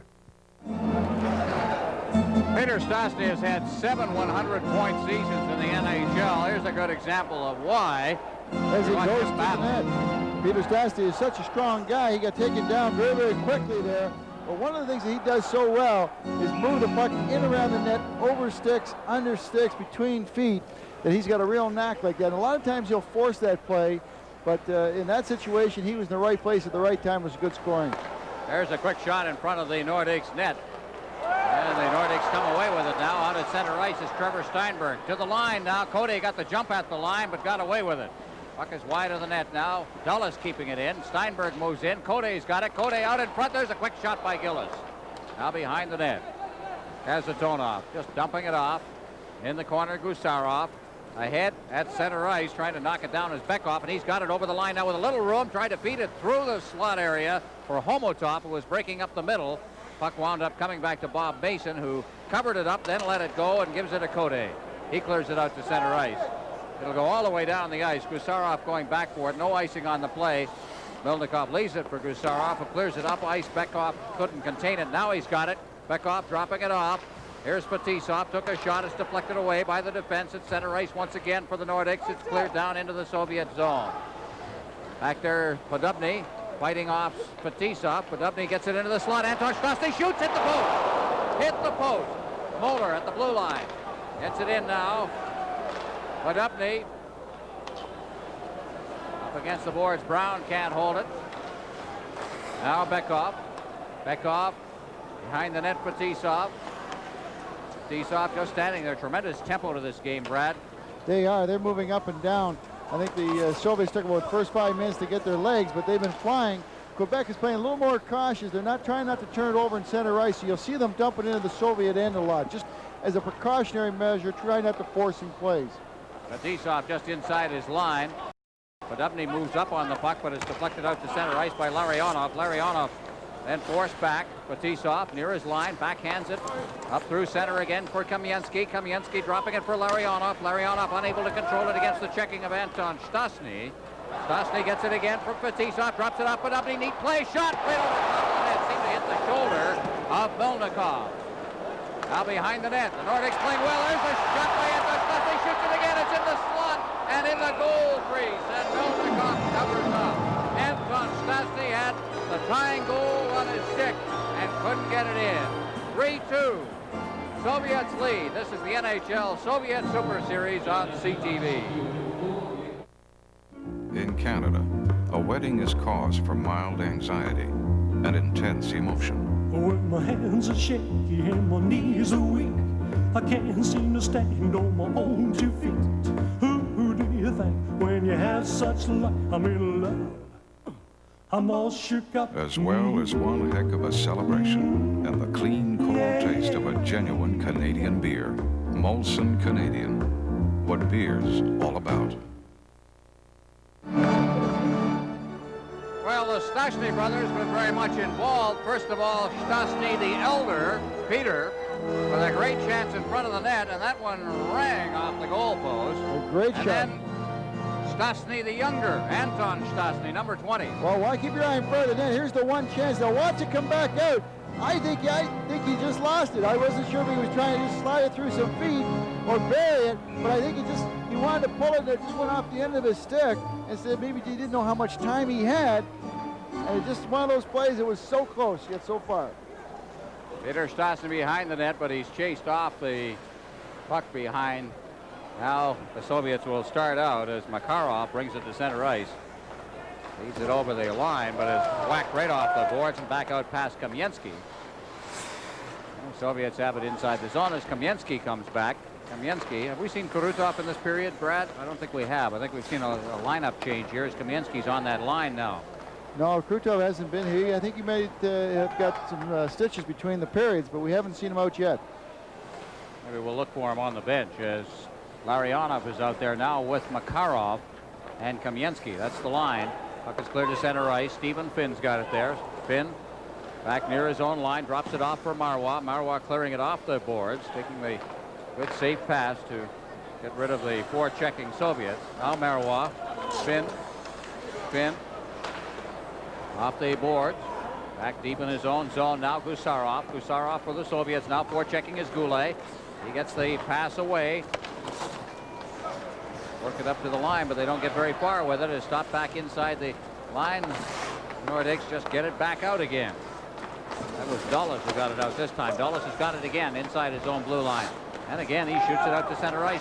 Hupp has got it. Hupp over the line. Sakic trying to find some room. Now to Hupp. Hupp rolling it past for Yarby. Yarby was tied up as he went for the net. Now Dulles is at center ice, waiting for Mates to get onside. Rattles it off the glass and inside the Soviet end. Gusarov's back there being forechecked. Puck is cleared out to center ice, and Dulles will go back into his own zone for it as the Soviets make a change. Dulles from behind his net. Just waiting there as the Soviets move to forecheck. Biakin's number 25. He heads for the benches. The Nordicks come to center ice. Knocked down near the line by Kazatonov. And the Soviets back in over the line with Bekov trying to feed it through now. That's Kamensky. Kamensky behind the net, but he's tied up on the play. Stopping at the side is Homotov. Homotov trying to get it in front. Rolls in front. Turning his back to the play and unable to see that pass was Bekov. And is back near the line. Kazatonov off the boards for Homotov. Homotov being checked by Lusishin. Behind the net. Kamensky out in front. Quick shot. What a save there made on a shot by Bekov. Out to center ice it goes, and it clears the glass, and we'll have a face-off. 3-2, Soviets lead. This is the NHL Soviet Super Series on CTV. We'll never use their grapple grommets again. Cheesley! Cheesley! Chief? Carruthers, did you call our customer to follow up that grommet shipment? Uncanny, Chief. I called a half hour ago. Had a small problem with the fit. Straightened it out. That's the way to use long distance. Solve the small problem before it becomes a nightmare. Glad to see you weren't caught napping. Follow up sales with business long distance. Well, that's not our CTV makeup person who did that job on Krutov. It was somebody's stick, I think, Brad. Doesn't look too pretty, does it? No, that's a little bit more than a mouse. I'll see this one tomorrow. He has not played in this period. Back inside the line, Konstantinov. Checked by Anton Stastny. We're going to start to see some bodies fly here now. There's 3 body checks all in a row as Moeller stepped into somebody as well at center ice. Davidoff trying to get loose. Good stick handling as he gets in over the line. Now Davidoff still has that puck under pressure from Moeller. Still with the puck. Davidoff is finally knocked off the puck by Jackson, and out come the Nordics. Here's Moeller. Moeller dropping it off. Brown getting set, throws it into the slot, and it's deflected over top of the net on a shot by Podupny. Now up against the boards. Konstantinov out in front. Here's Jackson. Loose in front. The quick shot taken by Podupny. He's hauled to the ice. As Melnikov covers up. Good action in front of the net. Some pretty good hockey going on here, Brad. Oh, lots of excitement at both ends of the ice. A great display of some stick handling. But look at this chance in front. Watch Podupny stay with his puck. The one thing he did was keep his stick available. He tried to make sure they protected his stick so that he couldn't get a hold of it. Here's another look by the side of the net. Here's Fetisov going after it. It kicks out in front. Now watch this good checking by the Nordikes as Podubny is mucking for the puck behind the net. Stastny picks it up, goes out to the point. Podubny goes to the front, and he gets a good scoring opportunity. Good action around the net. There's Milnikov. Split the time at the Canada Cup, the last Canada Cup, with Bieloshakin, who is not here. As a matter of fact, there's not a Central Army goaltender here at all. Bieloshakin has run into that bugbear that Bieloshakin has been battling for a couple of years. There's one that rang off the post and then hit the post, I believe, on the other side. And we're going to get a penalty for interference called. One post and then the other. Larionov will be going. This is the NHL Soviet Super Series on CTV. When the stars come out to play, babe, a twinkling show, ooh, dinner out of sight. Yeah, the night time is golden light time. Big Dipper at McDonald's. Showtime, it's night tonight.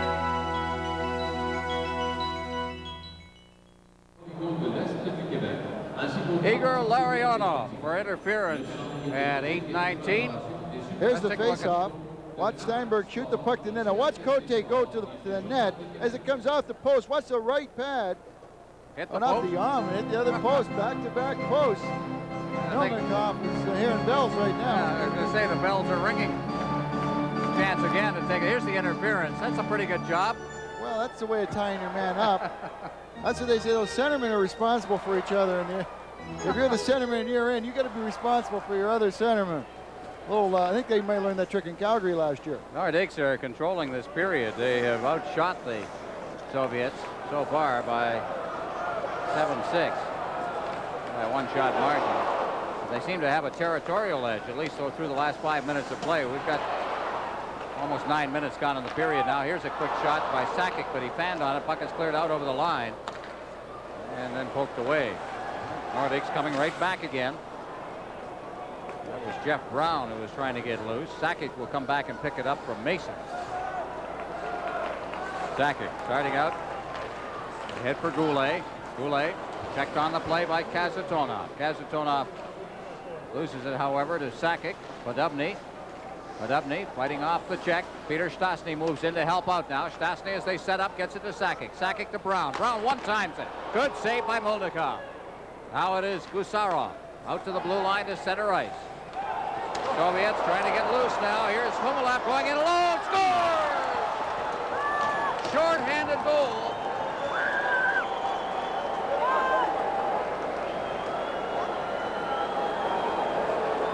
One of the problems, Ron, when you end up putting a forward on defense, Joe Sakic gets beat at center ice, and here's Chernik going in. Look at his head up, and he just threads it through the legs of goaltender Bob Mason. Watch it, look at his head. He's not even looking at that puck. You gotta love somebody who's got that much control. That's the one thing the Soviets do so well. They never look at the puck. You can't see anybody else if you're looking at the puck. Young Humelap, unassisted goal. I'm reminded when you see a play like that with the Soviets playing a Canadian team. 9:24 the time of the goal. 4-2 now. I'm reminded of Karutov eating up Guy Lafleur on a power play in the Canada Cup, second edition. A very tough spot to put young Joe Sakic in. You know, he's not a defenseman. I don't know if he played that position in junior, but he made a decision. The puck was in the air, and he took one step forward, and the Soviet got to it first. And then by that time, that forward motion, there was no way he was going to be able to recover. Well, the biggest problem as we watch Fetisov killing off the penalty, the biggest problem, Brad, I think, is that forwards are not used to having players come at them. And correct me if I'm wrong, it becomes a difficult problem. You spent your whole life having people come at you, and you're not faked out too much. Well, it takes time. There's very few forwards that can go back and really take that defensive position. It's something, if you're going to put a forward on the point, you're going to spend a lot of time in practice, making them take those one-on-ones, making them take two-on-ones. You've got to give them that extra dimension. You've got to give them a look at it. Well, the Soviets, you make a mistake and you pay. 4-2 right now. The penalty has expired, and back to get it deep in his own zone is Malahov, number 7. Trying to get it ahead. It's Relayed off the board and out to center ice. Lesishin has it now, one of the fine young players on this Nordic team, to Stelnov. And he clears it back in again. Malahov ahead at center ice for Homotov. He clears it in. Moeller leaving it off. Lesishin out of center ice for Paul Gillis to Cote now with a little skating room, and it rolled off the end of his stick and back to cover up with Stelnov. Back out near the line for the Soviets, Homotov. Homotov clearing it back into his own zone, and Moeller will go back for it. In for checking number 19 there is Bekov. They clear it off the boards, and it's tapped out to center ice by Gillis. Relayed down into the Soviet zone by Cote. Steinberg's in there. Good check up against the boards on Gusarov. Cote in to help out, but also in there is Kazatonov. They jam up against the boards, and it's hoisted up along the boards, and the Soviets will start out once again. Selapukin. After it, Davidov. This is the fourth line for the Soviets. Now Gillis unloading it at center ice for Steinberg. Drips a shot wide of the net. Kept in at the blue line by Jeff Brown. Selapukin is number 10 for the Soviets. Out for Kazatonov. Kazatonov with a big shot, and he drifted it just wide. I think Mason may have gotten a piece of that. Here we come again. Huff shooting it in. Back to get it is Fetisov. Fetisov unloading a pass for Gusarov. Gusarov at center ice now. Larionov to the line, drops it off. Larionov getting set. Here's the shot right on. That one taken by Davidov. Soviets keep it in as Davidov drove and stopped that. Now Makarov trying to get it out front. Davidov shot it just wide. Makarov deflected it off a back checker of the Nordicks and wound up getting it right on the stick. Now again coming back to check is Larionov at center ice. Finn shooting it right back in again. Konstantinov at center ice. Larionov. Larionov getting it over the line now, and moving after it is Makarov. Makarov. Peter Stastny picking up that loose puck. Finn. Stastny again, and we have a whistle, and I believe a penalty has been called in the center ice zone. 4-2, Central Army leads the Nordics. This is the NHL Soviet Super Series on CTV.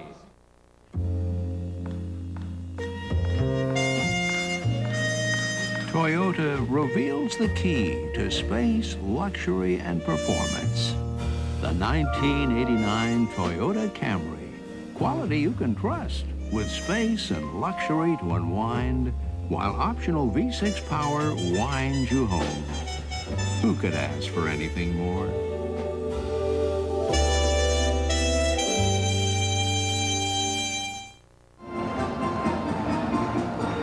Milnikov and Mason, the goaltenders here at the Colisée in Quebec City. And here's the goal by Humalev, unassisted. Let's look at him going in. Look at that, just picking that hole around Mason. Bob Mason had gone out. He was backing up, and he wasn't sure which way he was going, so he started to plant his feet and open up that 5-hole for Humalev, and he made no mistake. Now to Shane forechecking, but the puck comes to Malahov, one of the young defensemen for the Central Army. Moeller at center ice. He's checked on the play. As moving up on it was Nemchinov.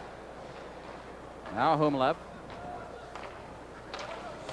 And it's backhanded past Biakin.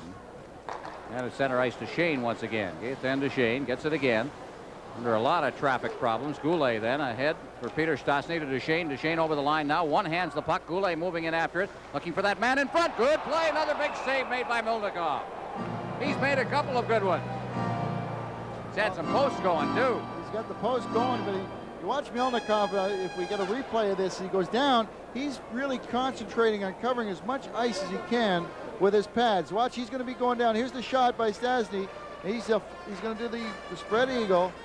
It's one of those goaltenders you're going to have a little bit of time in order to fake the shot, to get him down, to go upstairs. And that's the one thing that a good team like the Soviets aren't going to give you, is that time to fake that shot. Milnikov, a veteran. He's one of 4 players over 30 years of age on this team. The others are Fetisov, Makarov, and Starikov, who we have not seen in this game. We just had a look at Michel Goulet going to the dressing room limping. we'll wait to see if we can get a report on what's wrong with Michel. Must have been in the aftermath of that play as players went to the ice. Here come the Soviets once again as Kamensky tried to get a shot in. Homotov's there in the corner. What a line this is. Now it's Bekov shooting it wide of the net. Jackson intercepted. Here we go. Homotov set, and Mason makes the save.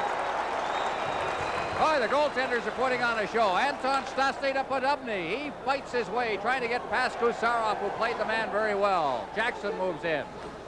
Jackson knocked to the ice by Bekov, and Jackson appears to be hurt on the play, and they're calling for the trainer to come.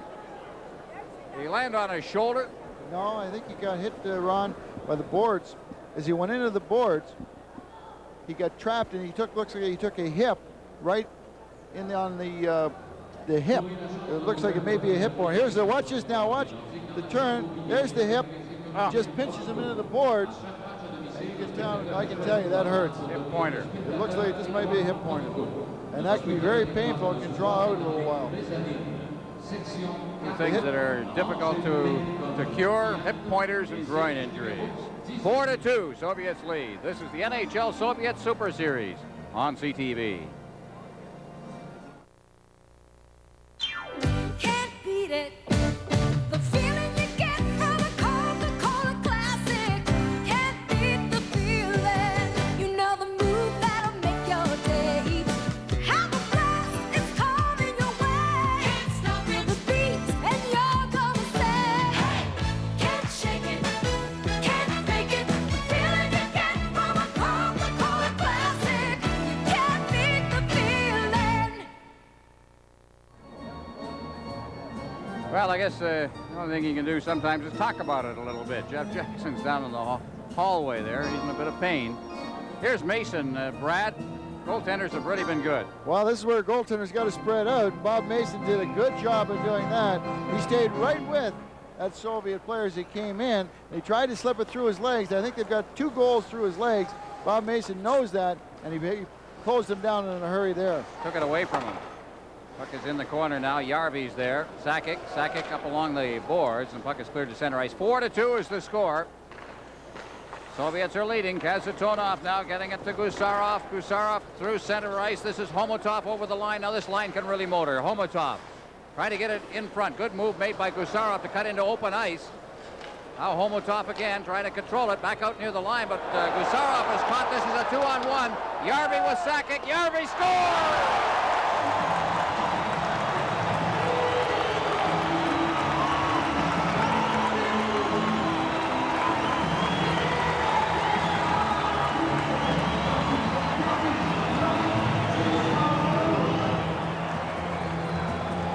Here's a look at Yarvy breaking out, a little overpassing by the Soviets in the Quebec end. Yarvy comes down. Now watch the defenseman. The defenseman's playing the pass, giving him the shot. Yarvy makes no mistake. It just drills it by Melnikov. Well, you can't. I don't think you can. Can you criticize Kazatonov on that play? He seemed to bottle up the middle. Goaltender's got to play the man. Well, there's a fine line there because Yarvy's coming down. There's a left-hand shot coming down the right side. In one way, you want him. If he was farther over the boards, you'd let him over there because his angle's not as good. But when he's in the middle like that, Kazatonov could have forced him a little earlier, making the puck go to Sakic. That way, the puck's on its way to Sakic. Milnikov's on his way to Sakic. Sakic's got the goaltender and the puck coming at the same time. Yarby unassisted at 14:59. We've got a 1-goal hockey game again out at center ice. That's Davidoff.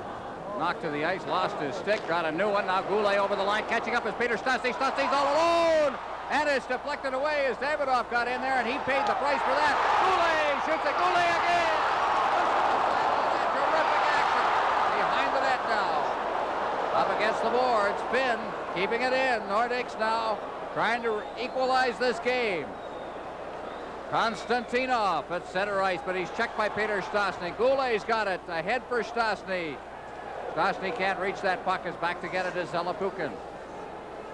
Behind the net, Konstantinov. Now Peter Stastny hooked a little bit on the play, but Jeff Brown's got it. His shot, glove save, Melnikov.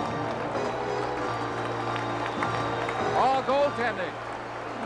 The goaltenders have been just brilliant tonight, Ron. The tide going back and the flow of this game has been going from one side to the other. It must be a full moon out there tonight because I don't know which way it's going to go.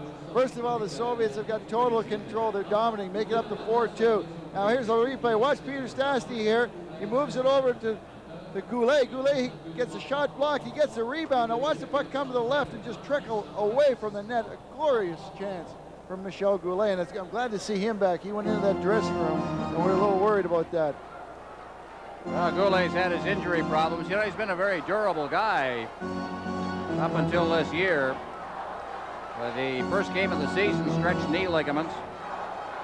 In the season opener, underwent arthroscopic surgery. Prior to this year, in 9 seasons, he had missed only 33 games, and 11 of those had come when he broke his hand in a fight against Kevin Dineen. Moeller clearing it in. Gillis, Malakoff up along the boards now, trying to get loose and knocked to the ice is Makarov. Here's a chance. Oh, Steinberg is robbed. Out in front again. Steinberg robbed. He was cold in front of the net. Here come the Soviets once again. Breaking loose is Kolokov. He's checked by Jeff Brown. Oh, this is exciting. Back they come again. Over the line is Larionov getting set. His shot deflected at the post. Makarov had a goal and it just dinged off the post. That's the 3rd goal post in this period. Brown. Cody looking for a man. Shoots it just wide. Podubny, he shoots it wide. Moving in is Goulet, but he can't control it. And back out at center ice now for Quebec is Dulles. He shoots it in again. Malahoff. Moving in is Podubny to forecheck. It's knocked down by Goulet. Goulet's getting some room now as he works around behind the net looking for a shot. And it's deflected by the defense, and there's going to be a penalty. 2:53 left in the second period. Soviets lead 4-3. This is the NHL Soviet Super Series on CTV. I saw him.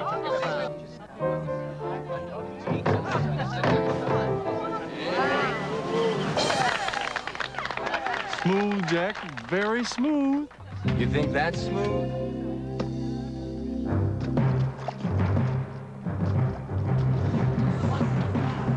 Now I'll have a smooth Molson Golden. How did you do that? Simple. It's a twist top. Cold Age Molson Golden. About as smooth as it gets. Well, despite the exhortations of number 24, Sergei Makarov, Vladimir Malakhov is off. Right in front of the net, he pulls down. Walt Podubny. Malakhov has given him a good hook and pulled him down. But Podubny really draws penalties like that because he goes to the net. And if you're a defenseman and he's got to step on you, going to the front of the net, after that penalty was called, Makarov was chasing the referee all over the ice. He was talking to him. And I swear he put a sentence together. I'm telling you right now.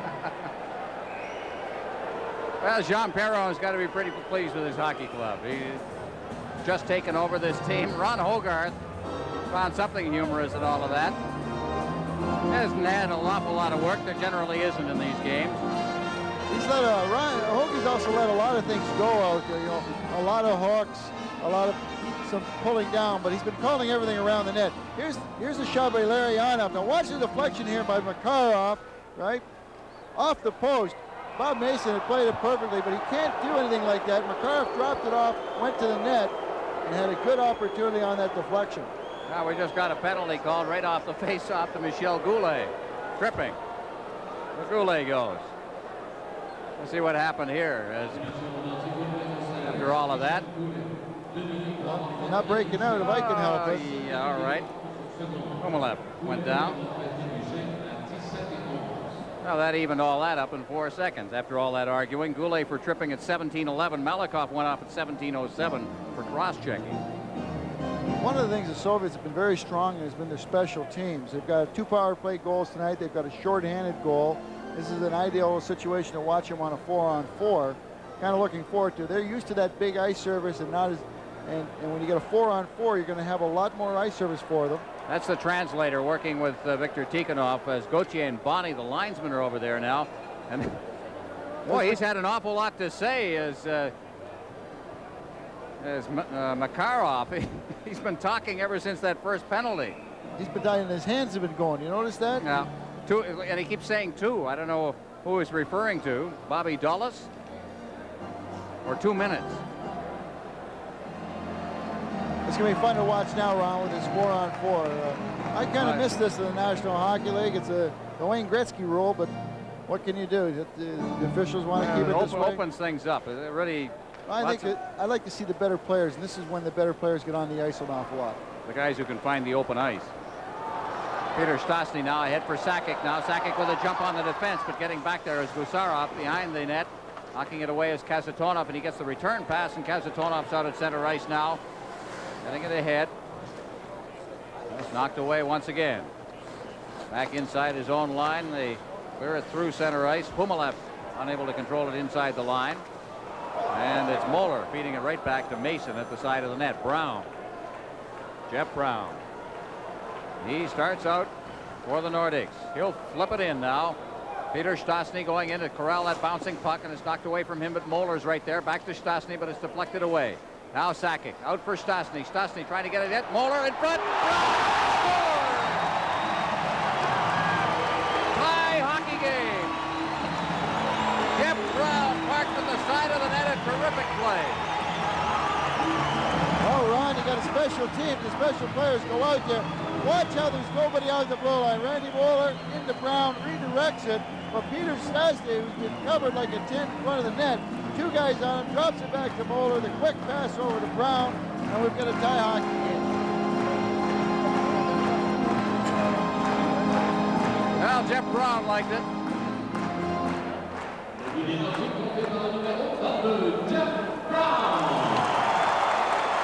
Peter Stastny and Randy Moeller drawing the assists on that, and we've got a 4-4 tie here at the Colisée in what has been a terrific game. If you like scoring and action and goal posts and goaltending, here are the Soviets once again as that shot by Homotov is drifted wide of the net.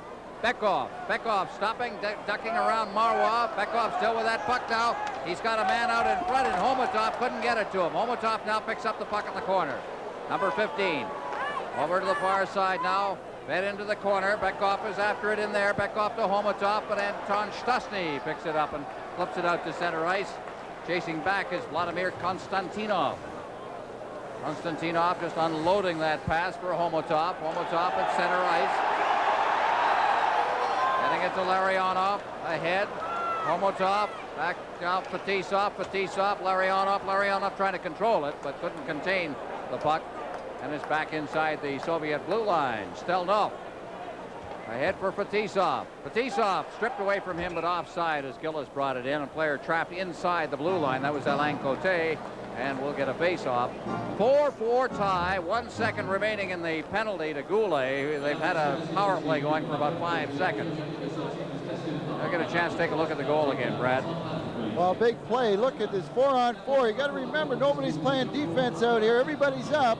And a bing play from Stastny to Moeller to Jeff Brown, and he just redirects it home. Melnikov is standing there watching. He's waiting for the shot. Moeller makes a quick pass, catches him, and Jeff Brown just puts it away. They've discussed that 4 times over again. That's Moeller on the right, Jeff Brown on the left. They have a monitor in there watching it. John Perron really likes Jeff Brown. He thinks this young guy's got a lot of potential, and he feels that he's not necessarily, he could be someday a 35, 40-minute man, but right now, is even up situations in power plays and 4-on-4s will be his strength. Now Lysician behind his own net. Steinberg circling out to Cote just outside the blue line, but it's brought in and then brought back out again by Karutov. Now deflected off the boards and in by Larionov. Dulles is back there. Dulles, Lysician out to Cote. Cote now working it through. We've got 9 seconds remaining in the second period. Gillis around behind the net now. Steinberg out in front. Here's a chance for Moeller, and he just couldn't corral it. Out it comes to center ice as the siren goes. On an exciting second period of play, the total shots on goal, Nordics out shooting the Soviets 23-14. We have a 4-4 tie. This is the NHL Soviet Super Series on CTV.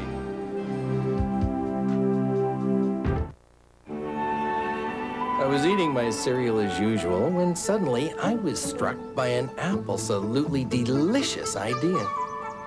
I could taste a winning combination in the making. and I knew just the people to make it happen. Introducing Nabisco's new apple and cinnamon wheats. Tasty whole wheat pockets with real apple and cinnamon. Taste absolutely as I imagined. Just enjoying the fruits of my labors. First raisin wheats, now new apple and cinnamon wheats. With Nabisco, delicious ideas bear fruit. You're looking sharp, you're looking good, you've come so far. And we know how to make the most of who you are. Father to son, it's what we've always done. To let the best a man can get. On so many faces, it's plain to see. We give you all we have to give for all a man can be. Where the race is run, you're the champion. Gillette. The Gillette Atra Plus system with the Lubra Smooth strip for the best a man can get. The best a man can get. This ain't make-believe. This ain't the silver screen. This is real life, the real good taste of living. This is reality, no TV fantasy.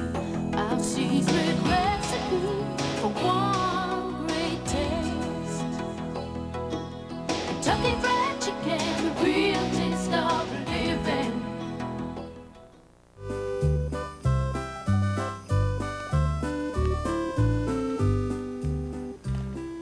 Walt Bedubney said in the last intermission that the Quebec Nordiques are spending a very great deal of their time in the first period standing around watching and admiring the Soviets play hockey.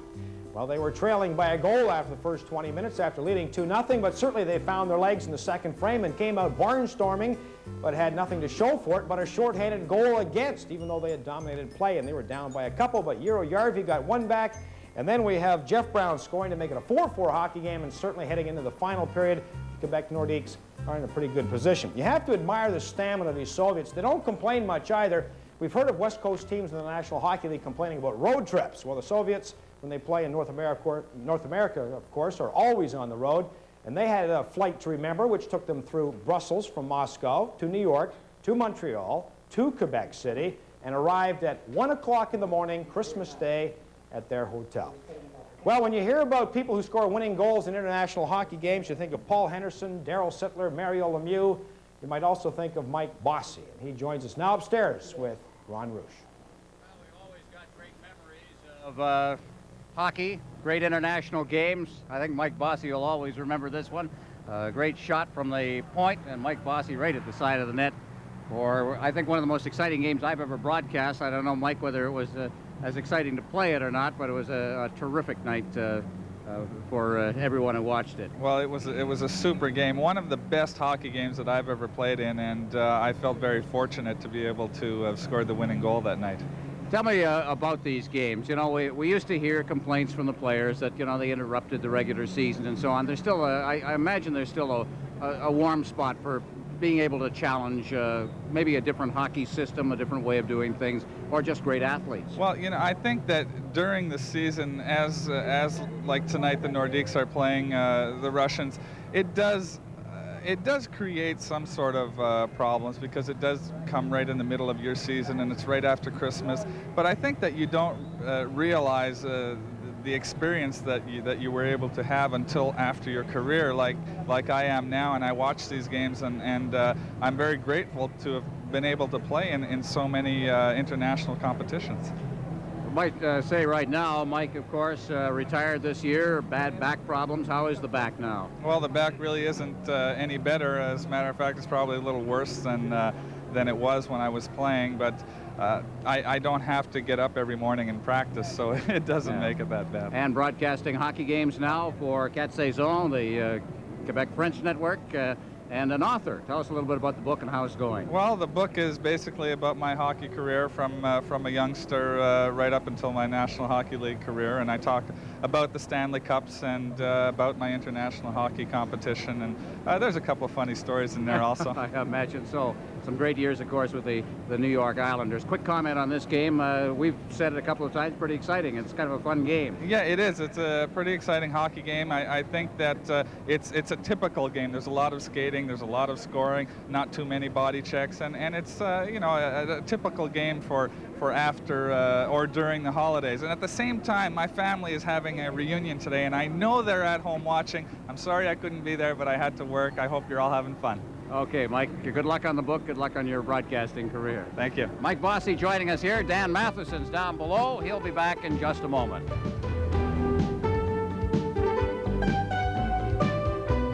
Sure, I'd love a new car, but I've got to pay for Christmas first. Your Toronto Ford dealers hear you. So for the last 15 days of the year, pick out any new car or truck and your down payment is zero. Your monthly payment is zero. Your total interest is zero till May 1989. Over 3,500 Escorts, Tempos, Taurus, trucks, and probes. Start the new year with a new car or truck and don't pay till May. It all ends December 31st at your Toronto Ford dealers, who want to wish everyone happy holidays. Even the GM dealers. Okay, the import dealers too. New cheese lovers pizza from Pizza Hut. More of what you love about pizza. A special blend of 3 cheeses. Fresh mozzarella, tangy cheddar, mounds of Monterey Jack. Choose 2 irresistible toppings. New cheese lovers pizza only from Pizza Hut. Think you'd like to try it? Oh, yeah. Getting to know Stelco Steel. Our business is making steel. Very good steel. The challenge is to make it safely, very safely. We're working together using the latest technology, the right procedures, the right protective equipment, thorough training. Safety is everyone's responsibility. It's our #1 priority. Stelco Steel. Quality people. Quality steel. 2 detectives. Alive! Alive! Alive! 1 problem. Moonlighting, weekly on CTV. Time to go. Time to go.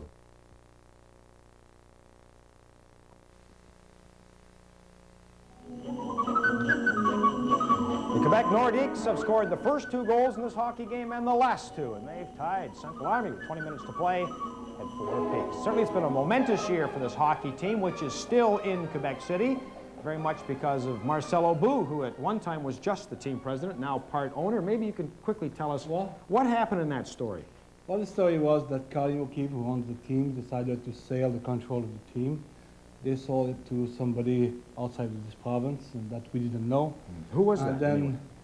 my guess was Mr. Horness, and there's no insurance of that. And by the way, later on he bought the Argos, as you know. Anyway, that was not the important part. The important part was that team should belong to Quebec, and that's why we really assure the people by buying it ourselves. And I tell you one thing, as an owner, there's a different feeling that just handling the Colin O'Keefe money, even if I was doing it as my own money, and big difference. Have the fans rewarded you? Have they shown even more enthusiasm for this hockey team? Oh yes, I tell you one thing, we are, as you know, in the reconstruction process, rebuilding process, and the crowd, the building is filled, and the atmosphere is great. People are patient, ready to wait, and as you see, we play already better, and in the second part of the season, we are going to be very tough to beat. Coaching change, that's always a big decision to make. Many people thought that with or without a health problem, Ron LaPointe may not have come It's this far tough to anyway. say. We really, the GM, Martin Madden, really decided to stay behind him, you know, and to show the players that they won't run that hockey team. It's going to be a management decision. And he was really behind Ron LaPointe for a long period of time, I tell you. But his health problem forced a change.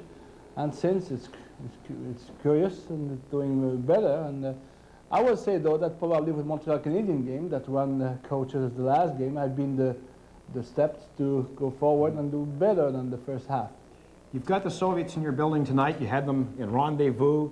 You think that you're going to have them a lot more in the future. You say that the future of the NHL is as you said, hockey. when they arrived one day earlier than they were supposed to arrive in the Mirabel 48 hours ago, the inconvenience was they called me at my home, you know, during the night.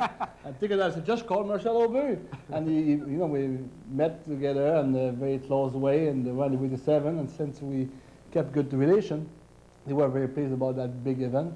I tell you, I think the future of our hockey is international hockey, and our game is great, and the thing is fine, but I tell you, the future will be by playing more often the Soviet, and who says probably we are going to have a championship every year against them pretty soon. Well, enjoy the rest of the hockey game. Thank you very much. Us. Marcel Abou, part owner, team president, Quebec Nordiques. We'll be back with Brad Park in just a moment with his highlights of the first and second periods.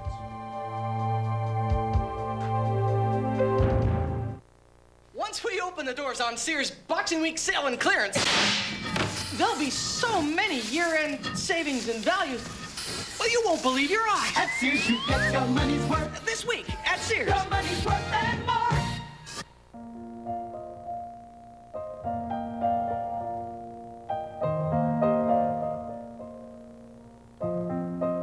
Your day is too full to let arthritis pain slow you down.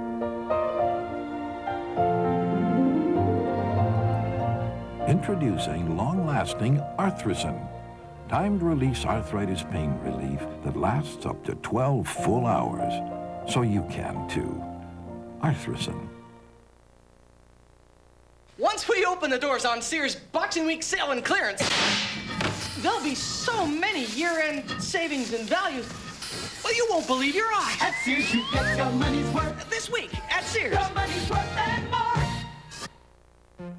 Your GM dealers no charge days. Starting Tuesday for 5 days only, you'll make no down payment, no monthly payments till April 1st, '89. And GM pays the interest for 90 days on any new GM car or light truck in stock. Plus, get no extra charge air conditioning, or no extra charge automatic transmission, or up to $1,000 credit on selected models. Starting Tuesday, your Ontario GM dealers no charge days. No down payment, no monthly payment, and GM pays the interest. There's no reason to miss it.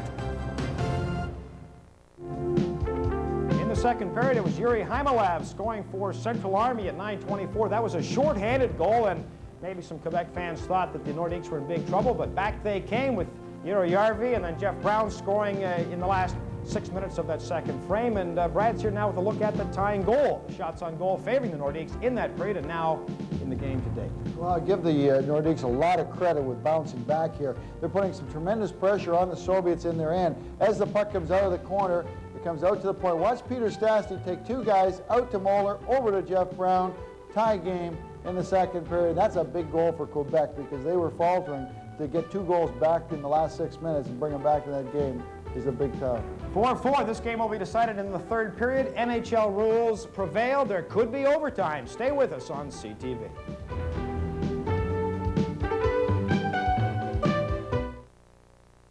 A CTV News update brought to you by Texaco. Here is Lloyd Robertson. An Israeli government spokesman says Prime Minister Shamir wants both superpowers to sponsor Middle East peace talks. And Eastern Airlines 727 makes a safe landing in Charleston, West Virginia after a tear developed in the fuselage. Authorities in Scotland examine a suspicious-looking suitcase in the search for clues to last week's air disaster in Lockerbie. Back after this. Your Texaco retailer isn't faster than a speeding bullet. He can't leap tall buildings in a single bound. And he's slightly less powerful than a locomotive. But when you need service, he's there. Besides, he's a super guy. Expect more from Texaco. Will that be all? You got a phone booth around here? Details on today's stories later on the CTV National News.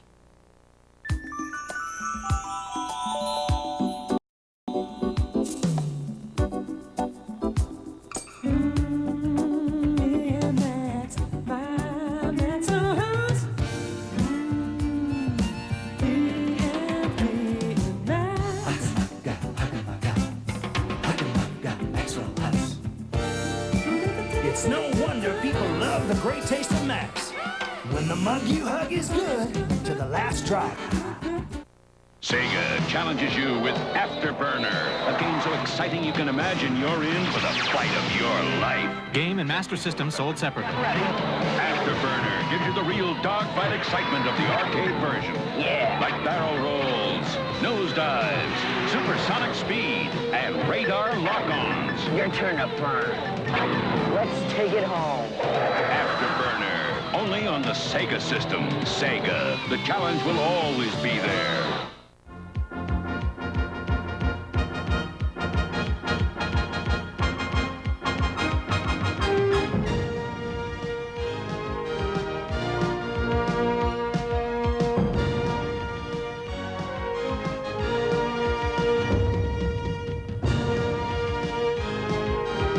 Wilson presents NHL Super Series, the Soviet Union in exhibition with teams of the NHL.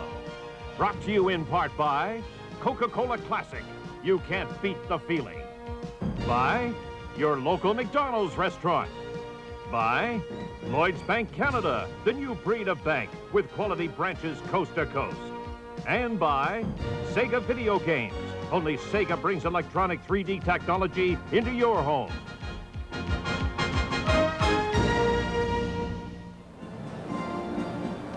Well, as Dan Matheson mentioned, this game is going to be decided in the third period or in the overtime. And there could be a 5-minute overtime under NHL rules here at the Colisée de Quebec tonight.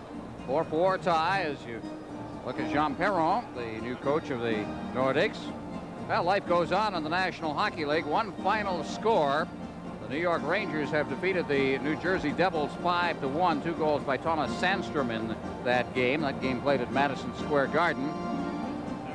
In Buffalo, the Sabres lead the Boston Bruins 2-1 in the third period. Housley has both goals for Buffalo. Carter scoring for Boston.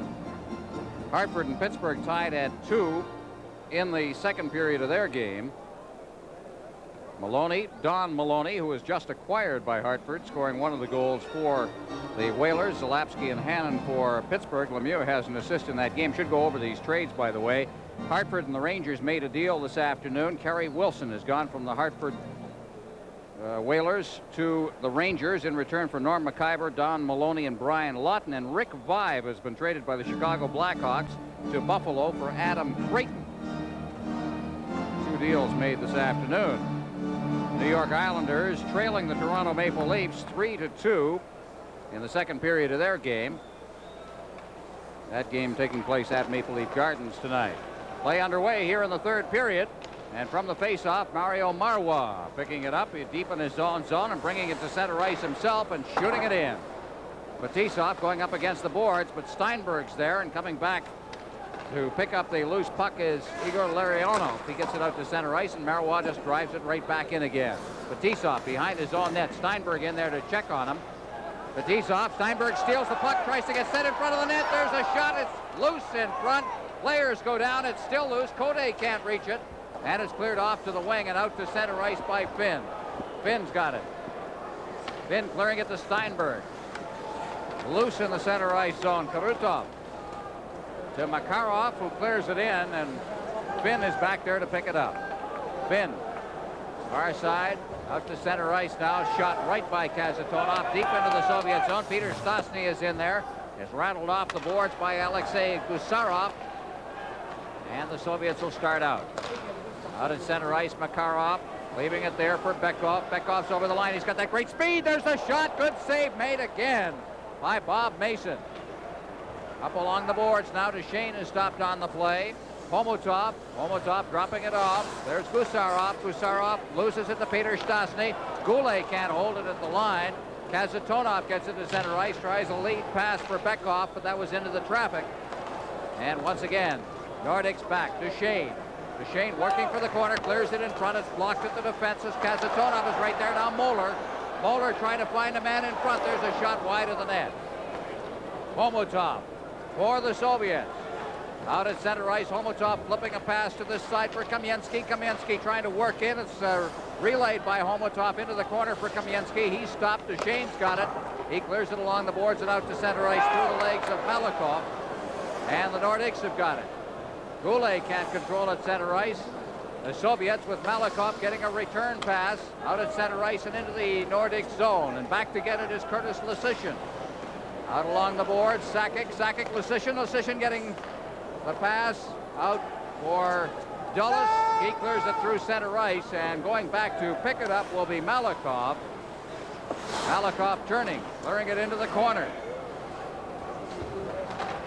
Kumalev out at center ice.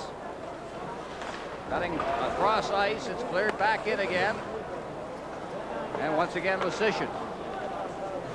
Yarby. That's knocked down in the center ice zone. The Soviets will try to come right back in again. Dulles picks it up at the side of his own net. Here's Dulles. Dulles in forecheck. Lasician gets it in the far corner now, gets it out at center ice. Here's a lead pass. Sakic trying to get it, knock it down. He's rattled up against the glass there, and the Soviets come right back in again. Over the line comes Homolev, but he's stopped on the play as he is forced back into the center ice zone. Back for Fetisov. Fetisov ahead. Konstantinov, number 16, a new partner for Fetisov. Slipped in over the line, knocked right back out to center ice again. Cherny carrying it ahead. Cherny gets it again. Cherny's now set, gets a shot away. Now it's loose in front of the net. Davidoff going in there. Out to the point. Fetisov trying to keep control of it. Konstantinov inside his own zone is knocked down by Duchesne. He brought it back in, offside. 4-4 tie here in Quebec City. This is the NHL Soviet Super Series on CTV.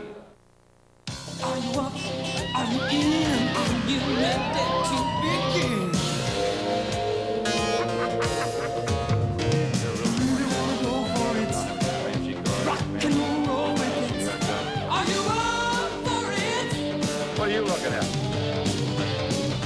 Are you up for Everything's fun and games, isn't it? Are you up for it? Sell it out, sell it out.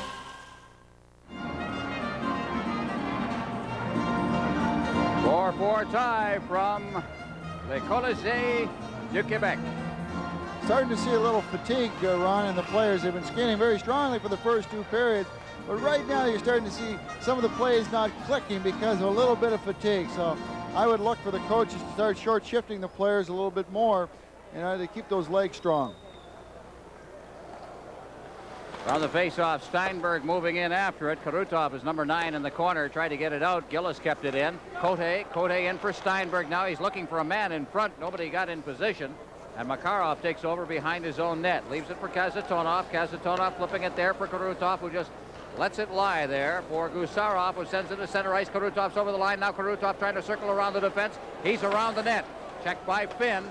Sakic back there, clears it into the corner. Now Finn. Gillis moving in. Gillis flipping it up. Picking it up at center ice. Larionov. Larionov gets a return pass from Karutov. Cote off the boards, and Kazatonov is back there. Kazatonov, the lead pass. Larionov. Moeller back there. Moeller checked on the play as he's behind his own net. Peter Stastny's got it. Peter Stastny ahead now for Jeff Brown at center ice. Brown ahead for Goulet. Goulet. Stastny unable to control it. And here they come again. Rink wide pass. Breaking in is Makarov all alone. Shoots. Hit the post. Go. He got it in there, and it came right back out again. The red light went on, and the Soviets have broken the tie on a breakaway by Sergei Makarov. Well, if you talk about somebody who sees an extra dimension on the ice, this man right here, Sergei Makarov, watch this as he crosses the blue line. He's going to look back to see how much time he has. There's the little peek, goes to his left, and boy, that's in and out before he can blink. Bob Mason got stuck with a tough guy coming down on him. Here it is. He takes a little look back, knows how much time he's got, stays on his forehand and throws it upstairs. A beautiful goal. Quebec's defense was caught a little bit on the chin. Right, we were talking to Jean Perron prior to the game, and he said the one thing he had to warn his players, especially the younger players, was watch out for the guy who's sneaking in behind you. The Soviets are great at doing that, and Larionov spotted Makarov floating around the blue line and got a perfect pass to him. They had the defense beat. And it's now 5-4 Soviets. Along the boards, Duchesne unable to control it. Now it's out at center ice. Bekoff to the far side. They clear it right back in again. Mason's out of his net. Moeller up along the boards for Duchesne. Duchesne working through center ice now with Goulet. He's ridden off the play by Konstantinov. And once again, Kamensky, and it's flipped up into the crowd, and we'll have a face-off. 5 minutes and 54 seconds gone in the period. 5-4, Soviets lead. This is the NHL Soviet Super Series on CTV. You don't go to a dentist when you need new shoes. You don't go to the lumber yard when you need a new shirt. You always go to the experts. That's why you always Always take your GM car to your GM dealer for factory-trained technicians and quality GM parts. GM Parts, the expert choice. Why would you go anywhere else? Here's your brick shorts. Sergei Makarov, his first goal of the evening, 4:58. Here it is, and This is again, Lariana. This is how it happened. The turnover at the blue line by Casatona. 4 Quebec guys up. Makarov had turned wide. Knew he had all the time in the world, and he just stuck it up real quick. But that turnover inside the blue line, 4 Quebec Nordiques attacking, 1 defenseman back. The guy wide open walks in. Makarov on a breakaway. They've got the lead right now. There's Lariano. Is that Lariano? No. Looks like him for a moment there, about to take the face off. That youngster is Nemchenov. And puck is cleared out to center ice. Soviets have 2 power plays, a shorthanded goal, 2 power play goals, a shorthanded goal, and an even strength goal. The Nordics have 4 even strength goals. 5-4 right now. This is the NHL Soviet Super Series on CTV.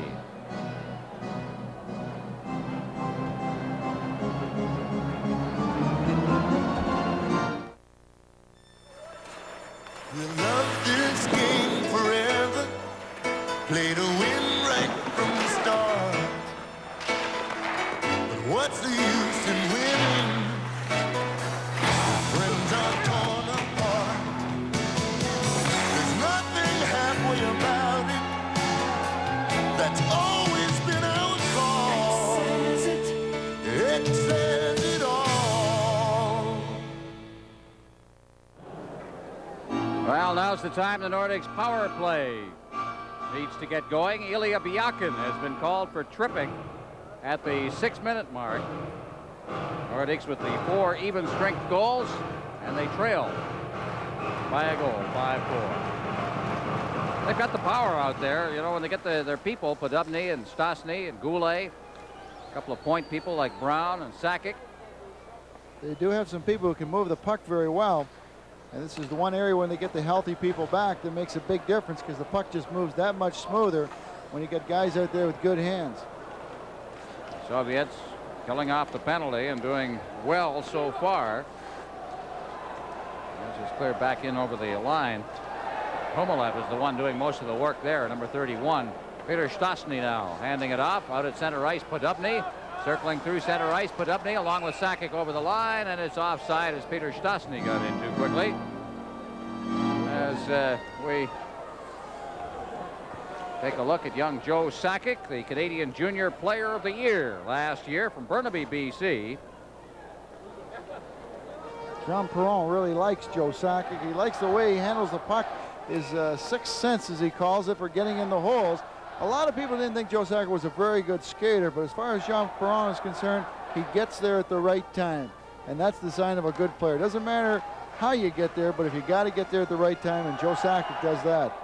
Well, there's a phrase, they say, find the open ice. If you're there, when the puck gets there and you're unchecked, you're a very difficult player to deal with. Brown to Sakic. Here he comes now over the line. I think he's a pretty good skater. Look at this. Over the line, circling in deep now. Tries to get up Podubny. Podubny was knocked to the ice just as the puck came there by Gusarov. Actually, he moves pretty well. He had a good stride going there. Had the speed, did the nice move to the outside. Went wide, started looking for somebody coming down the slot, but couldn't get the opening. Goulet trying to feed it through to Stastny. Goes all the way to the goal. That's cleared right back out to center ice by Alexei Gusarov. Now Mason out of the net. Forechecking is Makarov. Mason coolly throws it around the boards. Here comes Sakic now. Throws it out to Peter Stastny, who's forced to deal with it as he had to turn on the play. Sakic gets it again, but then it's checked away from him. Now Goulet will take a try. Goulet behind the net for Peter Stastny. Out near the blue line, and Makarov just deflected it off the boards past Brown and out to center ice. Jeff Brown. Anton Stastny. Anton Stastny takes the shot, and a rising shot is gloved by Milnikov, and he holds on. Well, look at Milnikov catching the puck as it's going for his face, but he had gone down. That's one of the times when you goaltender, especially like Milnikov, they go down. If you've got time to give it a pump, in this case, Anton didn't give it a pump, but Milnikov, look where his legs are when the puck was leaving Anton Stastny's stick. He's one of those guys that if you do get the time, if you can ever give it a pump, get him down, then go upstairs on him. But he made a fine catch on that puck, and the Soviet goaltenders aren't really known for having the great glove hand. Well, he's been worked pretty hard in that second period. The Nordicks outshot the Army 18-6. That's a pretty good hockey game, and they come out of that period a 4-4 tie and actually outscored 2-1. Tells you a little bit about the kind of game that Milnikov has had so far here tonight. Anton Stastny back out to Marois. His shot is deflected at the blue line by Homotov, who was forechecking. Rink wide on the far side. Moeller behind the net. Gillis in the corner. Yarby, Gillis behind the net.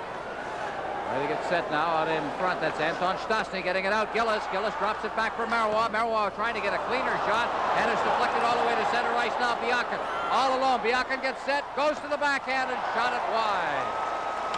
Behind the net, Marois. Biakin in there as well, but Gillis comes away with it now. Teams are at even strength. Gillis at center ice. He's tied up by Bekov. Bekov turns.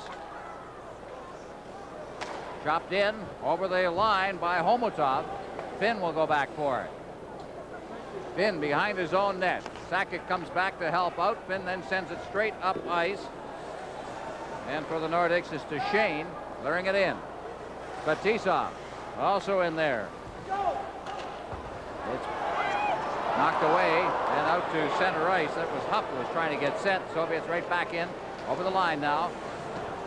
Carrying that puck is Davidoff. Davidoff still with that puck. He's number 11 back behind the net. They go to a backhand shot. There's a save in front of the net as they shovel away at that puck. Chernik was right there. And so was Bob Mason to cover the puck up. 5-4 Soviets lead. This is the NHL Soviet Super Series on CTV.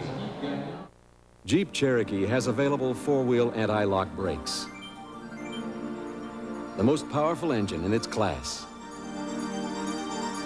Full-time four-wheel drive capability and room for 5. Being superior in these areas makes Cherokee superior in these areas.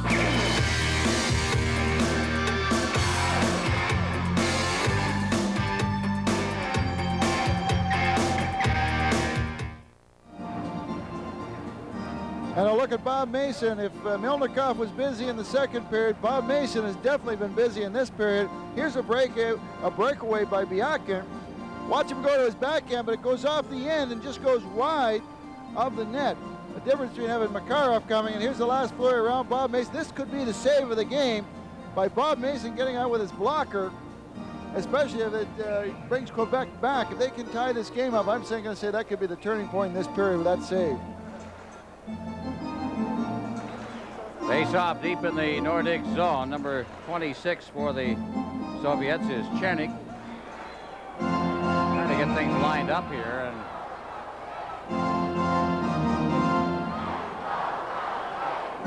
not able now.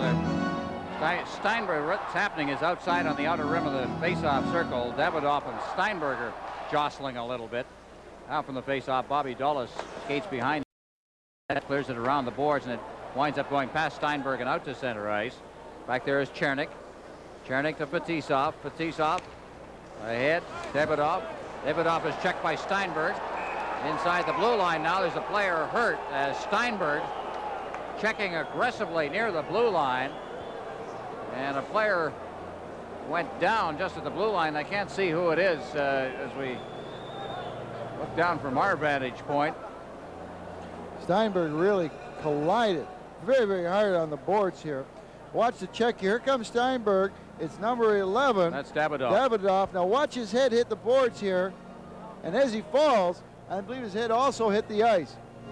A little miscue along the boards. Here's another look at it. The puck doesn't. Now watch the elbow of Steinberg catch him, drive his head into the glass. And as he falls, he doesn't fall quite as easily either. I think they're just taking a little precaution with him right now. It looks like they've handed an elbowing penalty out to Steinberg. So there'll be a penalty call. Fans didn't like the call. Steinberg just a little too aggressive right at the line. Viktor Tikhonov had a very interesting thing today, Ron, when we were talking to him. Basically talking about the ups and downs last year that his team and his players went through, especially the national team. and also the Army team. They had a lot of ups and downs with the games that they're playing. Well, it's 5-4, and the Soviets are about to go on the power play. This is the NHL Soviet Super Series on C.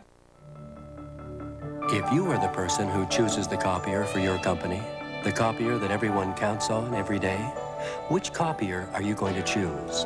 Today, more people pick Canon copiers for features that make everyone's job easier, for the price that fits into the budget.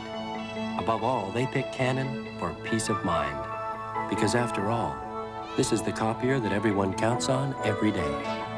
Canon, it's the comforting choice. Well, to the left of your screen, one of the all-time Soviet scorers, Boris Mikhailov. And of course, next to him is the head coach, Viktor Tikhonov. Mikhailov now an assistant. There's Trevor Steinberg, who's in for elbowing at 9:27. And we'll take a look at it once again. As you see Davidov being worked over under, yep, that'll wake you up very quickly. A couple of little blinking retinas going there at you. All right, now we'll see what happens as Fetisov cuts in front of his own net, starts out, feeds the pass to Krutov, back to Fetisov, ahead at center ice for Konstantinov. He gets to the line, but no further, and Fetisov's got it at center ice once again. Fetisov turning, Gillis checking on him, but moving up is Krutov. He cuts right through the defense and goes to his backhand, shoots, and it's deflected away by Bob Mason. Now, how do they come? They feed it down the ice, Paul Gillis. And Fetisov will go back once again. Fetisov behind his own net. Ahead, Larionov at center ice. Number 11 or number 9 is Krutov. He's out there. Took his shot right back out at center ice again. And the Soviets have had trouble getting anything going here. It's Larionov now. Drops it off. Fetisov. Fetisov being chased back. Sakic is in there for checking. Fetisov. Ahead for Makarov. Makarov at center ice. Drops it off. Moving up is Kazatonov. Kazatonov, Krutov, Larionov. Back for Kazatonov in the corner. Krutov at the point. Gets the pass. Over for Fetisov. He fanned on it. And the whistle goes. Larionov goes down under a slash. And I don't know whether Hogarth saw it or not. Things are getting a little rough out there. Was standing in the slot, and Joe Sakic slashed him mainly on the hand. Watch right, here's the slash right there. Larionov takes a little thing. He says, whoa, that hurts. Down he goes. There was the slash, and I don't think Ron Hogarth saw it.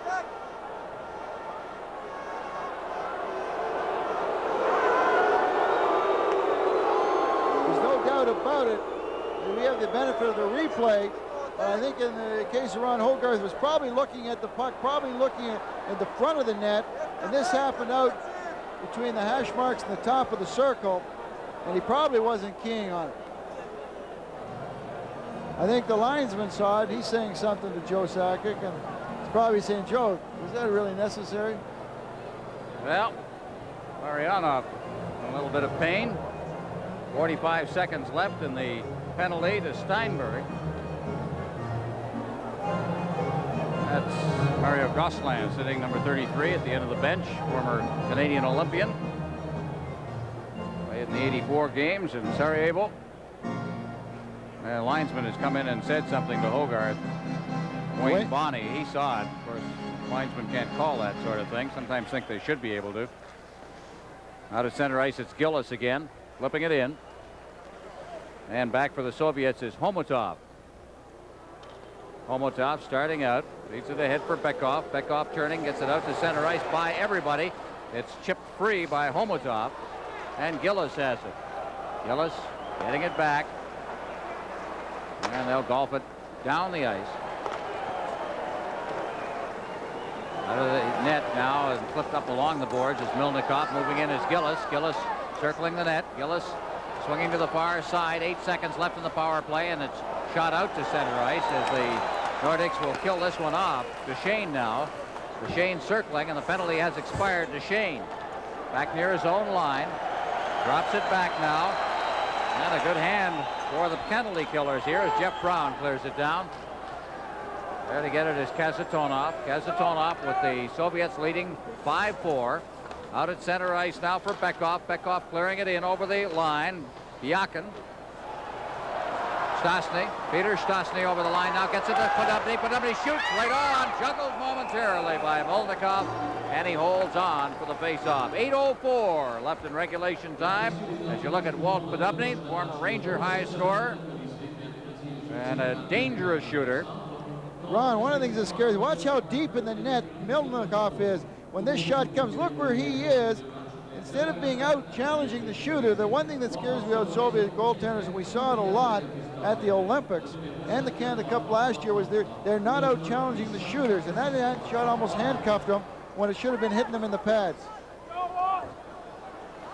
Now from the face-off in the corner. It's backhanded out to center ice by Humalev. Lysyshin's back to get it for the Nordics. Curtis Lysyshin being driven against the boards. Humalev now looking for a man in front of the net, forced to retreat. Here's a quick shot. That one taken from the high slot area by Nemchinov. Peter Stastny. Goulet. Goulet forced back. Soviets content to keep the Nordics pinned in if they can. With 7 minutes and 24 seconds left in regulation time. Back in his own zone is Malahov. He's checked on the play. Malahov then gets it out to center ice, and here they come once again as Larionov in full flight. Well recovered. Larionov finds a little bit of room and gets a shot away, but it's deflected off a leg, and Goulet starts out. Goulet at center ice. Goulet ahead. Anton Stastny. He's chased into the corner by Fetisov. Puck is cleared in front of the net. Marwa moves in, and the Soviets bring it out. Rink wide. Out there is Makarov, but unable to move too far with it. And back from behind his own net will come Fetisov. Fetisov. Karutov. Out at center ice, deflected away by Makarov. Moving up is Konstantinov from his defensive position. Gets it over the line. The Nordics come right back with Anton Stastny. Stastny through center ice now for Yarby. Yarby over the line. Sakic. Yarby again. Yarby turning up near the boards, and it went off a leg and out to center ice. Karutov. Karutov ducking away from Yarby's checking. Now feeds it ahead for Bekov. Bekov threw it in there, and Bob Mason held on for the faceoff. Still 5-4 Soviets.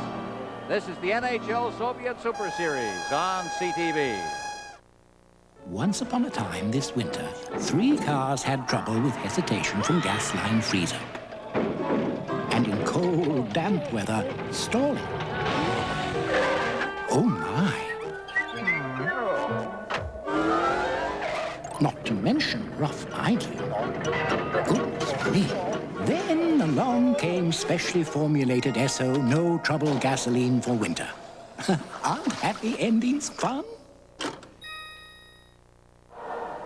Well, I guess, Brad, if we were to describe these two fellows, they would be called traditionalists. They believe in the defensive style of hockey. Well, it's always been proven that, good defense can create offense, can shut down the other teams, but also generate some offense for yourself. You notice how there's a 1-goal difference in that in this game, and both coaches had the same expression. They're not happy. And won't be happy till the final siren. One will be happier than the other. On the face-off out at center ice, it's Gusarov, number 5. Bekov, number 19. Homotov trying to get to the line. Randy Moeller stripped him with that puck, but back at the center ice zone again, it's Gusarov. Gusarov jamming there with Gillis. Puck comes to Bekov. Bekov back in his own zone and flipped out. Gillis takes over for the Nordics and shoots it right back in again. Now Kasatonov. This has not been as exciting a period here in the third as the second was, as both teams have settled into a defensive form. Now ahead, Peter Stastny. Digging in after that one now. Now he'll look for a man in front if he can find him. Gusarov is there. It's cleared to the side of the net. Now Podubny. Podubny working in front, and the net's off its mooring. Well, a lot of close contact around the goal mouth area, and finally the net came loose. Yeah, sometimes nobody's watching the net. You ever notice in a game like this, everything's going around, you're looking at the puck, you're looking for the guys getting free, but nobody's watching the net. Here we're going to find out how this gets off its moorings right now. Watch right by the side of the net. It's actually Peter Stastny that knocks it off the net as the Nordics were getting a good scoring opportunity. He kind of lost his balance, got pushed into it. Good call. Well, after a second period in which the shots on goal totaled 24, here we are with 5:10 remaining in this period, and a total of 8 shots. Soviets are out shooting Quebec 5-3. So that's the way they've started to play here, as they've gone close to the best. Yakin over the line now. There's a shot blocked by the defense. That one taken by Humalev. Humalev's number 31 trying to work that puck in front of the net. Dulles has checked on the play. Byakin's there. Now Yemchinov, number 22, out to Podupny. Podupny flipping it in now. And back to get it. Stelnov. Stelnov goes down. And the Soviets start out with Melikov. Deflected away at center ice. Marois takes over. He turns, gives it to Sakic. Sakic comes in over the line. Sakic looking for a little room. And is checked away from him very easily by Fetisov. But then it's checked away from Fetisov. Sakic had trouble getting set as it got caught up in his skates. And he got really messed up on the play. Never did get a shot away. Anton Stastny with some room. And there's another save by Milnikov. Well, Milnikov has been tested. The shots on goal, 27-19 total in the game in favor of Quebec, as they look there at Anton Stastny, who got a little room coming down the wing. Keep your eye on Milnikov here. He plays this one really well. Notice how he's changed his position. Now he's out a little bit more, challenging the shooter, and wasn't going down. A goaltender's got to read that play from the blue line in. Actually should read from the far blue line. He knew that Anton Stastny didn't have a lot of time. He also knew that everybody else was picked up. That way he could just concentrate strictly on the shooter. Well, Milnikov's one of those guys who just said, the heck with this big city life, I'm going home. And he's gone back to Chelyabinsk, that's in Siberia. That's where he plays for Traktor, which is the team there. And they pick him up every once in a while when they need a goaltender for things like the Olympics, Canada Cups, and so on. Well, he was a surprise in the Olympics last year. We thought that Belosheikin was going to get most of the duty, but then Belosheikin looked early in some of the early games. They looked a little rough, and they went to Milnikov, and he played very well for him. Well, we're beginning to wonder now whether Belosheikin is going to become the Boris Alexandrov of this era. There's a hard check thrown over the line. Finn is upset. The check was thrown there by Konstantinov, who lost his helmet. Now he's lost a glove. Puck is down in the Nordics zone. And back come the Nordics. At center ice, it's cleared by to the line, but no further by Stephen Finn, and Fetisov is back to pick it up. Fetisov dropping it off. At center ice, turning with the puck is Bekov. Bekov, a rink-wide pass for Homotov. Homotov now, here's a chance, is moving in on the puck was Kamensky. Yarvi for the Nordics. Behind the net. Wristed over for Moeller. Moeller deflects it, but not out. It's stopped at the line by Gusarov, and knocked away from the goal mouth area by Jeff Brown.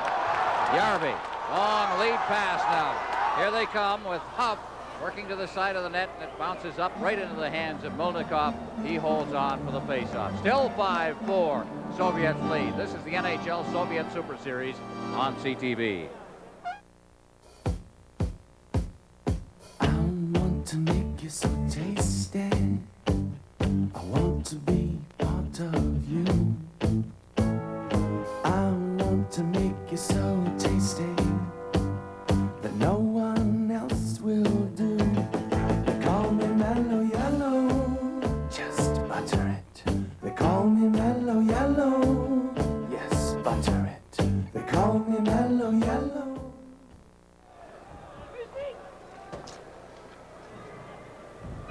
5-4, Soviets lead, 2:52 left in regulation time. The Soviets can hit, Ron. Watch this. Look at this. Konstantinov puts Finn up in the air. He actually takes the worst of it. He heads to the bench after that, but a great check. Fake tie went low on Finn. Finn's a little upset about this one. Well, I tell you, that's a major league check. That kid doesn't look bad, young fellow who's learning a little bit at the hands of the master, playing with Fetisov as we look at Peter Stastny. Well, it really helps you. You know, one thing when you play with an experienced player, you find that when you're playing with a guy who's got a lot of poise, a lot of moxie out there. You're going to find out that he's going to slow the play down. He's going to give it to you. And for a young defenseman playing with an experienced guy, he's going to get the puck on his stick all the time. He's not going to get it in his feet. It's going to make the game a little bit easier for him. Shot ripped over top of the net. Kamensky. This has been the most threatening, I think, line of the game. This Kamensky-Bekov line. Homotov. The #1 scoring line in the Soviet Union last year, and here they come again. But Peter Stastny is right there as well. Out to Goulet. Goulet can't control it against Gusarov.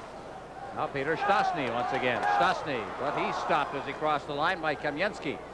Kamensky out over the line, but Goulet's there battling with him. Peter Stastny moves in, helps out, and gives it to Jeff Brown. Brown clearing it around the glass. Bounces out crazily off that glass. How many times have we seen that? Melnikov expected it to go right around the glass, then hopped right out in front, taking a bad bounce. Now Bekov coming in over the line, or trying to. Gets to the line, ducks away from another check, and then took a high stick, I believe, just as he stepped around the defense, an inadvertent high stick across the mouth. And we're going to get a high sticking penalty called with 1:54 left in regulation time. Well, Bekov did little spins and ducks here. Here he ducks under, but Randy Moeller, he was beaten, and he put the stick up trying to hold him, but Bekov's not a tall guy. He's not very tall at all, and he took that stick on the side of the face.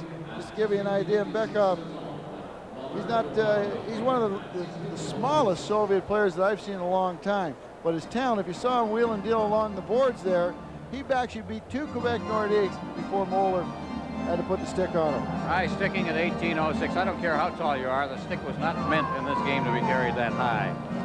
Yeah. I guess if you're 6'6", you got to carry it about a little low, right? Now Bekov will have a fat lip tomorrow. Boy, he's turned into a pretty good hockey player, Bekov. A long way in the last 7 or 8 years. Very persistent kind of a guy. Constantly at you. Well, very tough break for the Quebec Nordiques with 1:54 left in the game. They're going to be shorthanded right down to the wire. They're 1 goal behind. And you know, even if they pull up Bob Mason, you're going to end up in a 5-on-5 situation. Which they almost have to do. Give us a little excitement here. It's been a good game, though.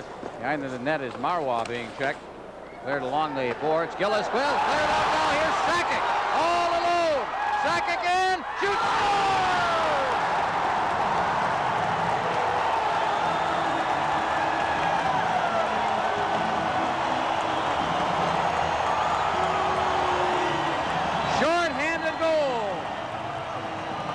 Down on the ice is Nemchinov. He was giving chase, and the young fella, as many people think, maybe the best rookie in the National Hockey League this year.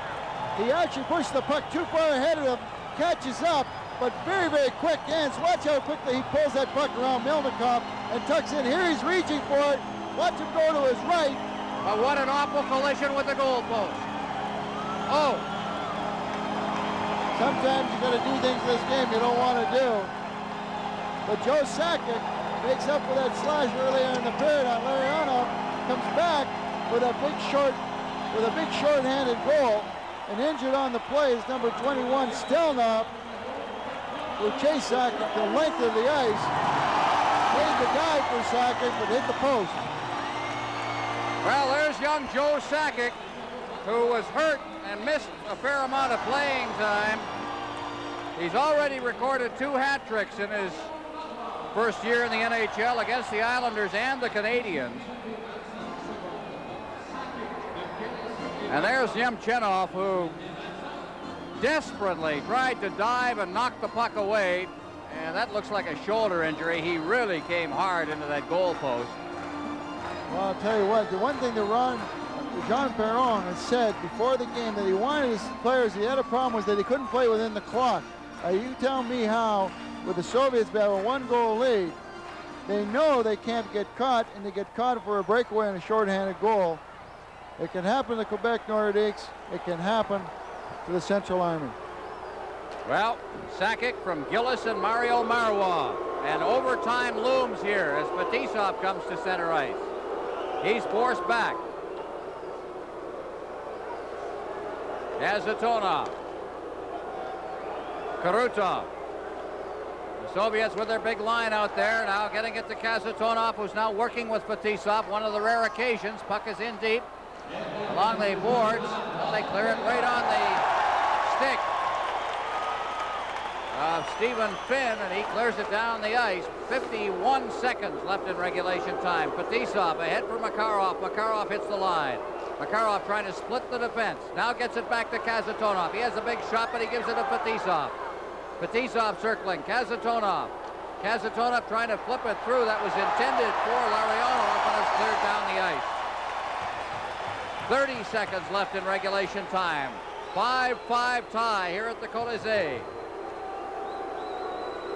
Out they come once again as Kazatonov brings it in for Karutov. Karutov to Makarov. Makarov out to the blue line. Fetisov. Now Kazatonov. Fetisov's shot deflects just wide. 10 seconds left.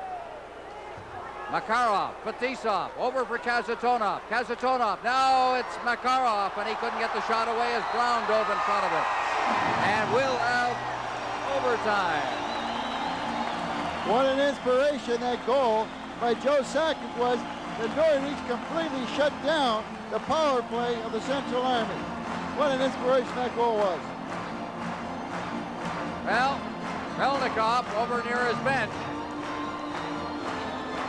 He's played a very, very strong game tonight.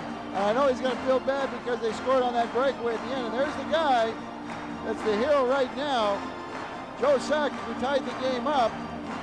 One thing that you have to realize, here's a kid who's just out of junior hockey, gets a breakaway at a key moment of the game. He didn't miss, and that tells you something about Sakic.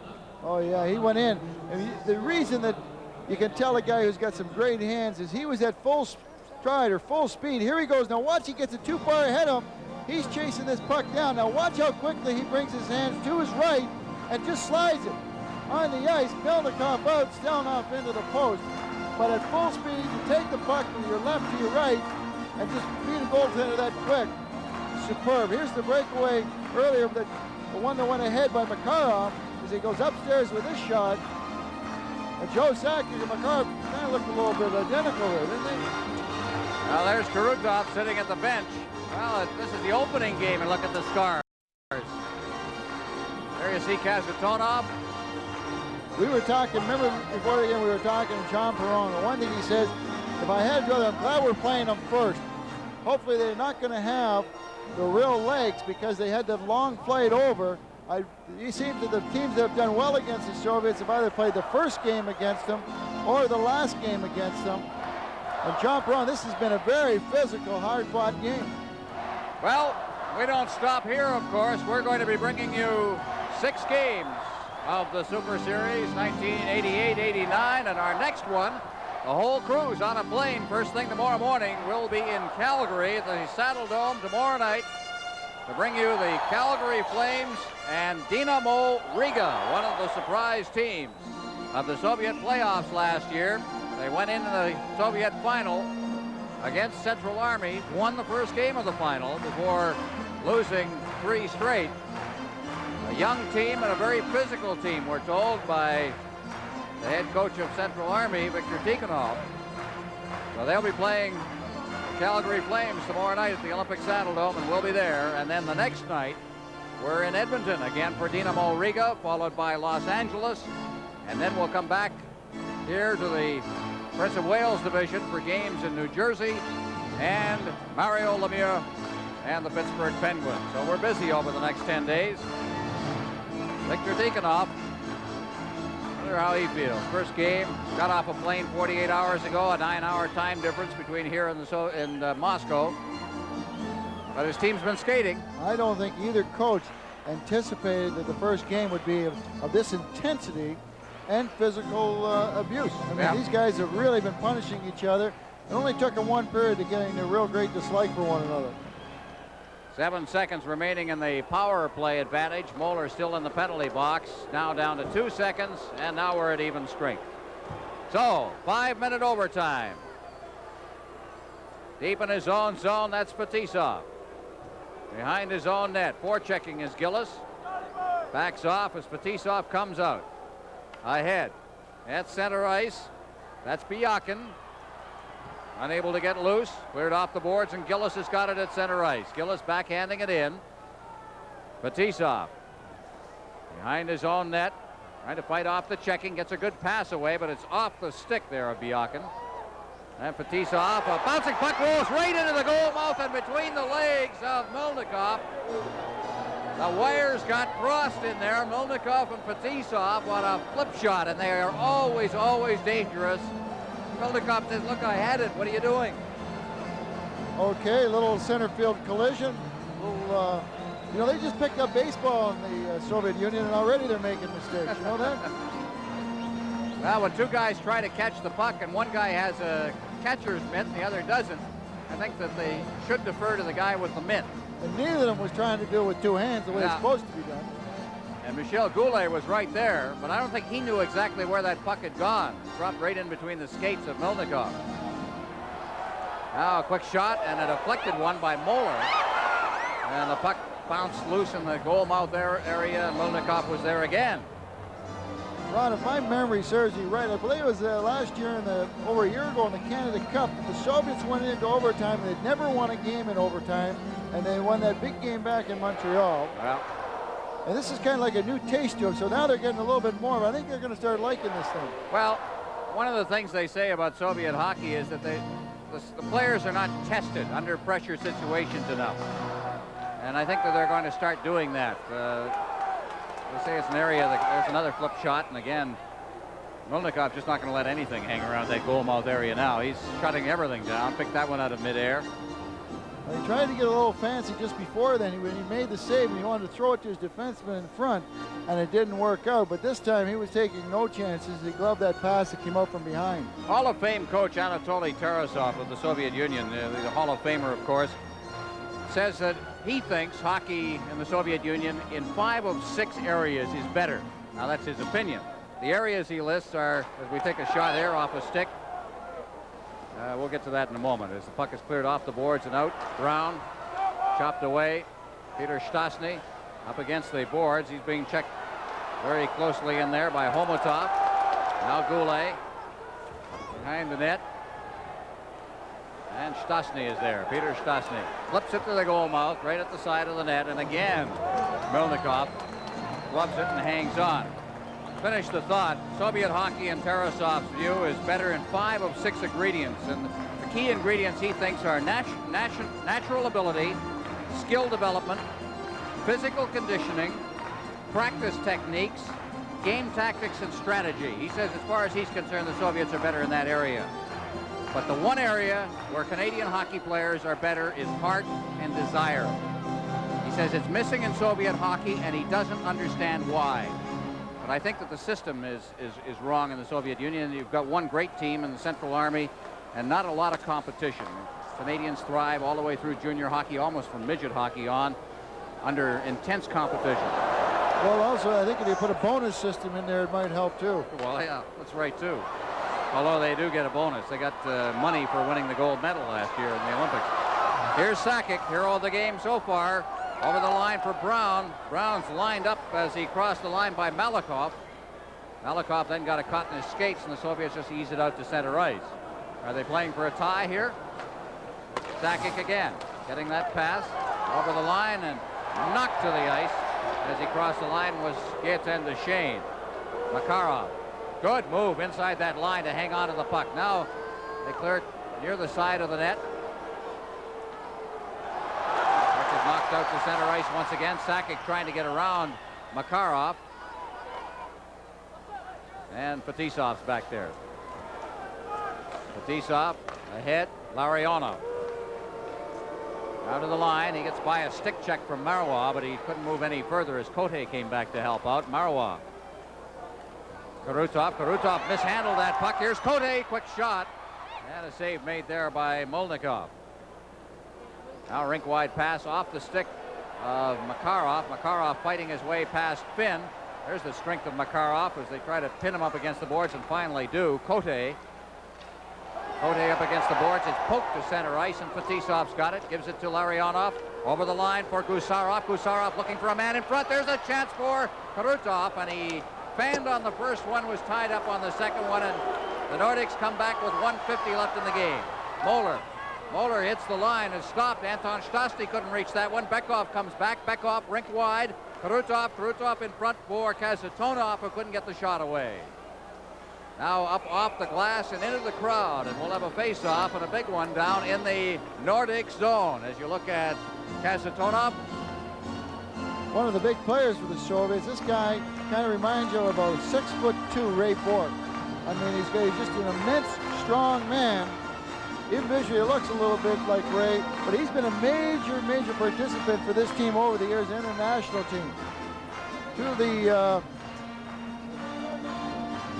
One of the things in this overtime thing is that maybe that drive and emotion right now is on Quebec's side, because I think they've really been carrying the play for the first 2.5 minutes of this overtime. It has been down in the Soviet ends. The Soviets have not handled it well. They almost like they've tightened up a little bit. But once they cross that blue line and out into center ice, they seem to get a flow going again. They seem to get their stride. But from the blue line in, they really do have a little trouble in this overtime period.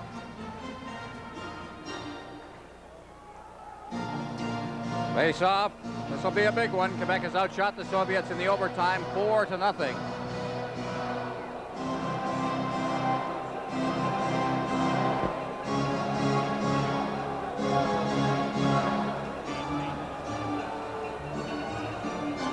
Bekov to take the draw against Paul Gillis. And the draw is won. Podobny has it at center ice now. Tries to get it to Brown, but it's stripped away there by Homotov. Back checking on the play. Gusarov out there at center ice. And the puck comes free at the Nordic line. Now here's Stastny cutting through the revenge. Shoots it! Right on! Rebound!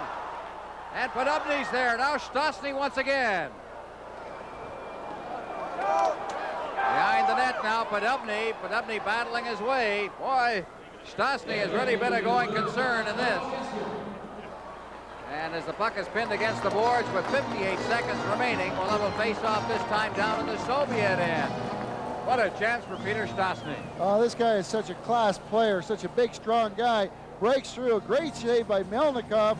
The rebound here, as Podobny tries to get to it, but can't get his stick on it. But Peter Stastny, just 2 strides, broke through the net.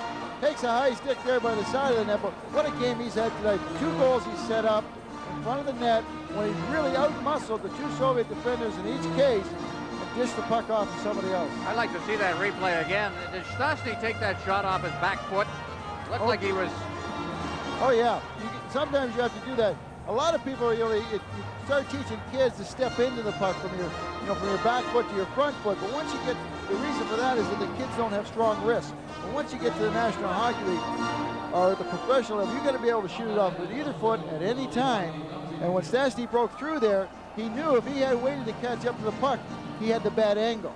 So he had to get rid of it, and he was on that leg, and that's when he pulled the trigger. All right, we've got a face-off in the Soviet end, and we've had a timeout called by the Nordics. So now we're going to get a fair amount of gamesmanship going on here. Tikhonov, of course, lecturing his group with 58 seconds remaining. And Jean Perron. Take a look at some of the games in the National Hockey League tonight. Buffalo beat Boston 2-1. They made a trade today. Pittsburgh over Hartford. Mario Lemieux with at least 2 points in that one. The Islanders beat Toronto 4-3. Second period in Chicago. St. Louis leading 3-1. Calgary leading Vancouver 2-1 in the second period. We'll see Calgary tomorrow night.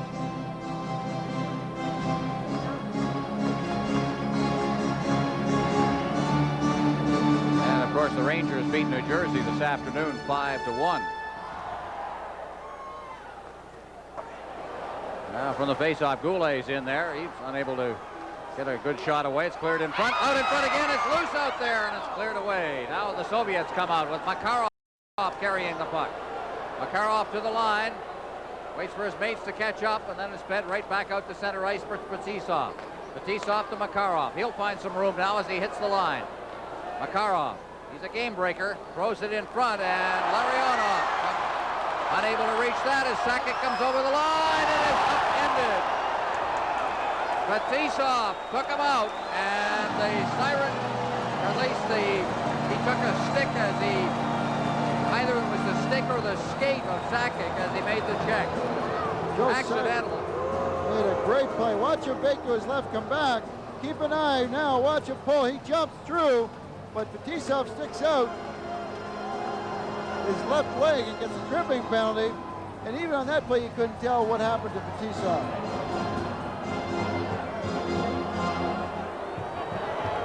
Well, this has just been a great game so far, right down to the wire with 23 seconds to go.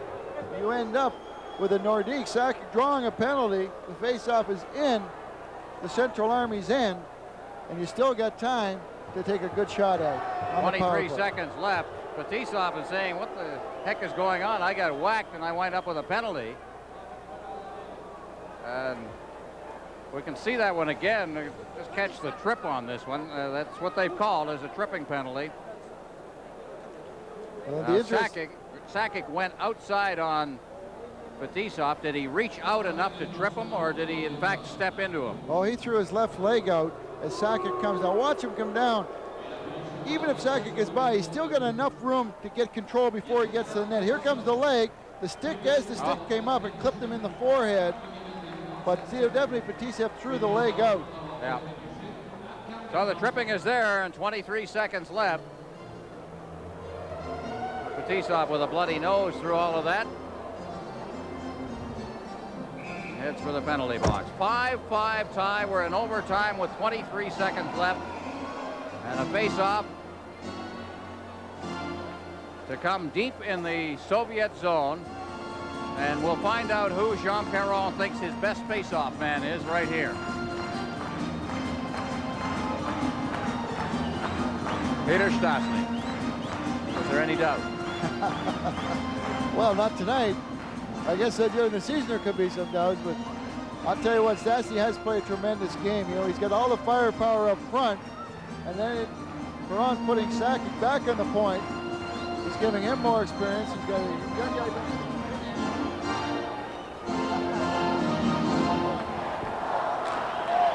Puck.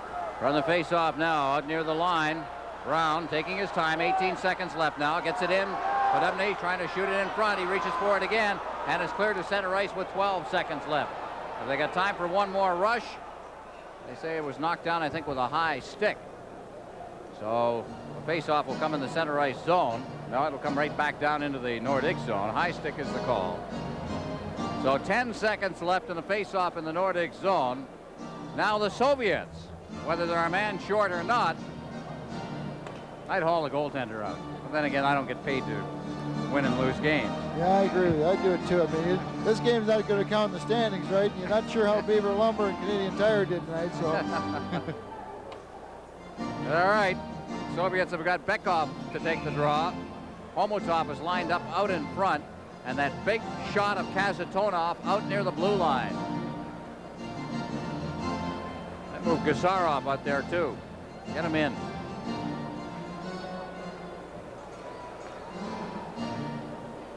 Bekov's had a good game. From the face-off, Bekov tried to kick it loose. They didn't do it fairly, so they'll try again. Ticked a second or two off. 8 seconds now remaining. Michel Goulet on the far side was doing circles. He's trying to pick up some speed. He took one, came up one time. They hadn't dropped the puck yet. He went back, came up another time. They hadn't dropped the puck. On the third time, he jumped the gun. Gillis trying to win the draw, and they get it out there. Stastny ahead for Goulet, who couldn't knock it down. 3 seconds, 2 seconds, and that's going to be the hockey game. Brad, all in all, I think a legitimate result of this game. A 5-5 tie. Both teams put on a pretty good show. I think it was an entertaining game, both for the family, you know, for all the people that were here, the fans and everything, but a great game for the Nordicks who are trying to regroup. Final score, the Nordicks 5, the Central Army of Moscow 5. This is the NHL Soviet Super Series on CTV. Braun brings you freedom from the ordinary with built-in electronics for cordless shaving. Braun System 1, 2, 3, full cordless power for a faster, smoother shave. A closer, comfortable shave, even on difficult areas. Precision control for sideburns or mustache. Braun System 1, 2, 3. Rechargeable power. Exceptional performance. most Canadians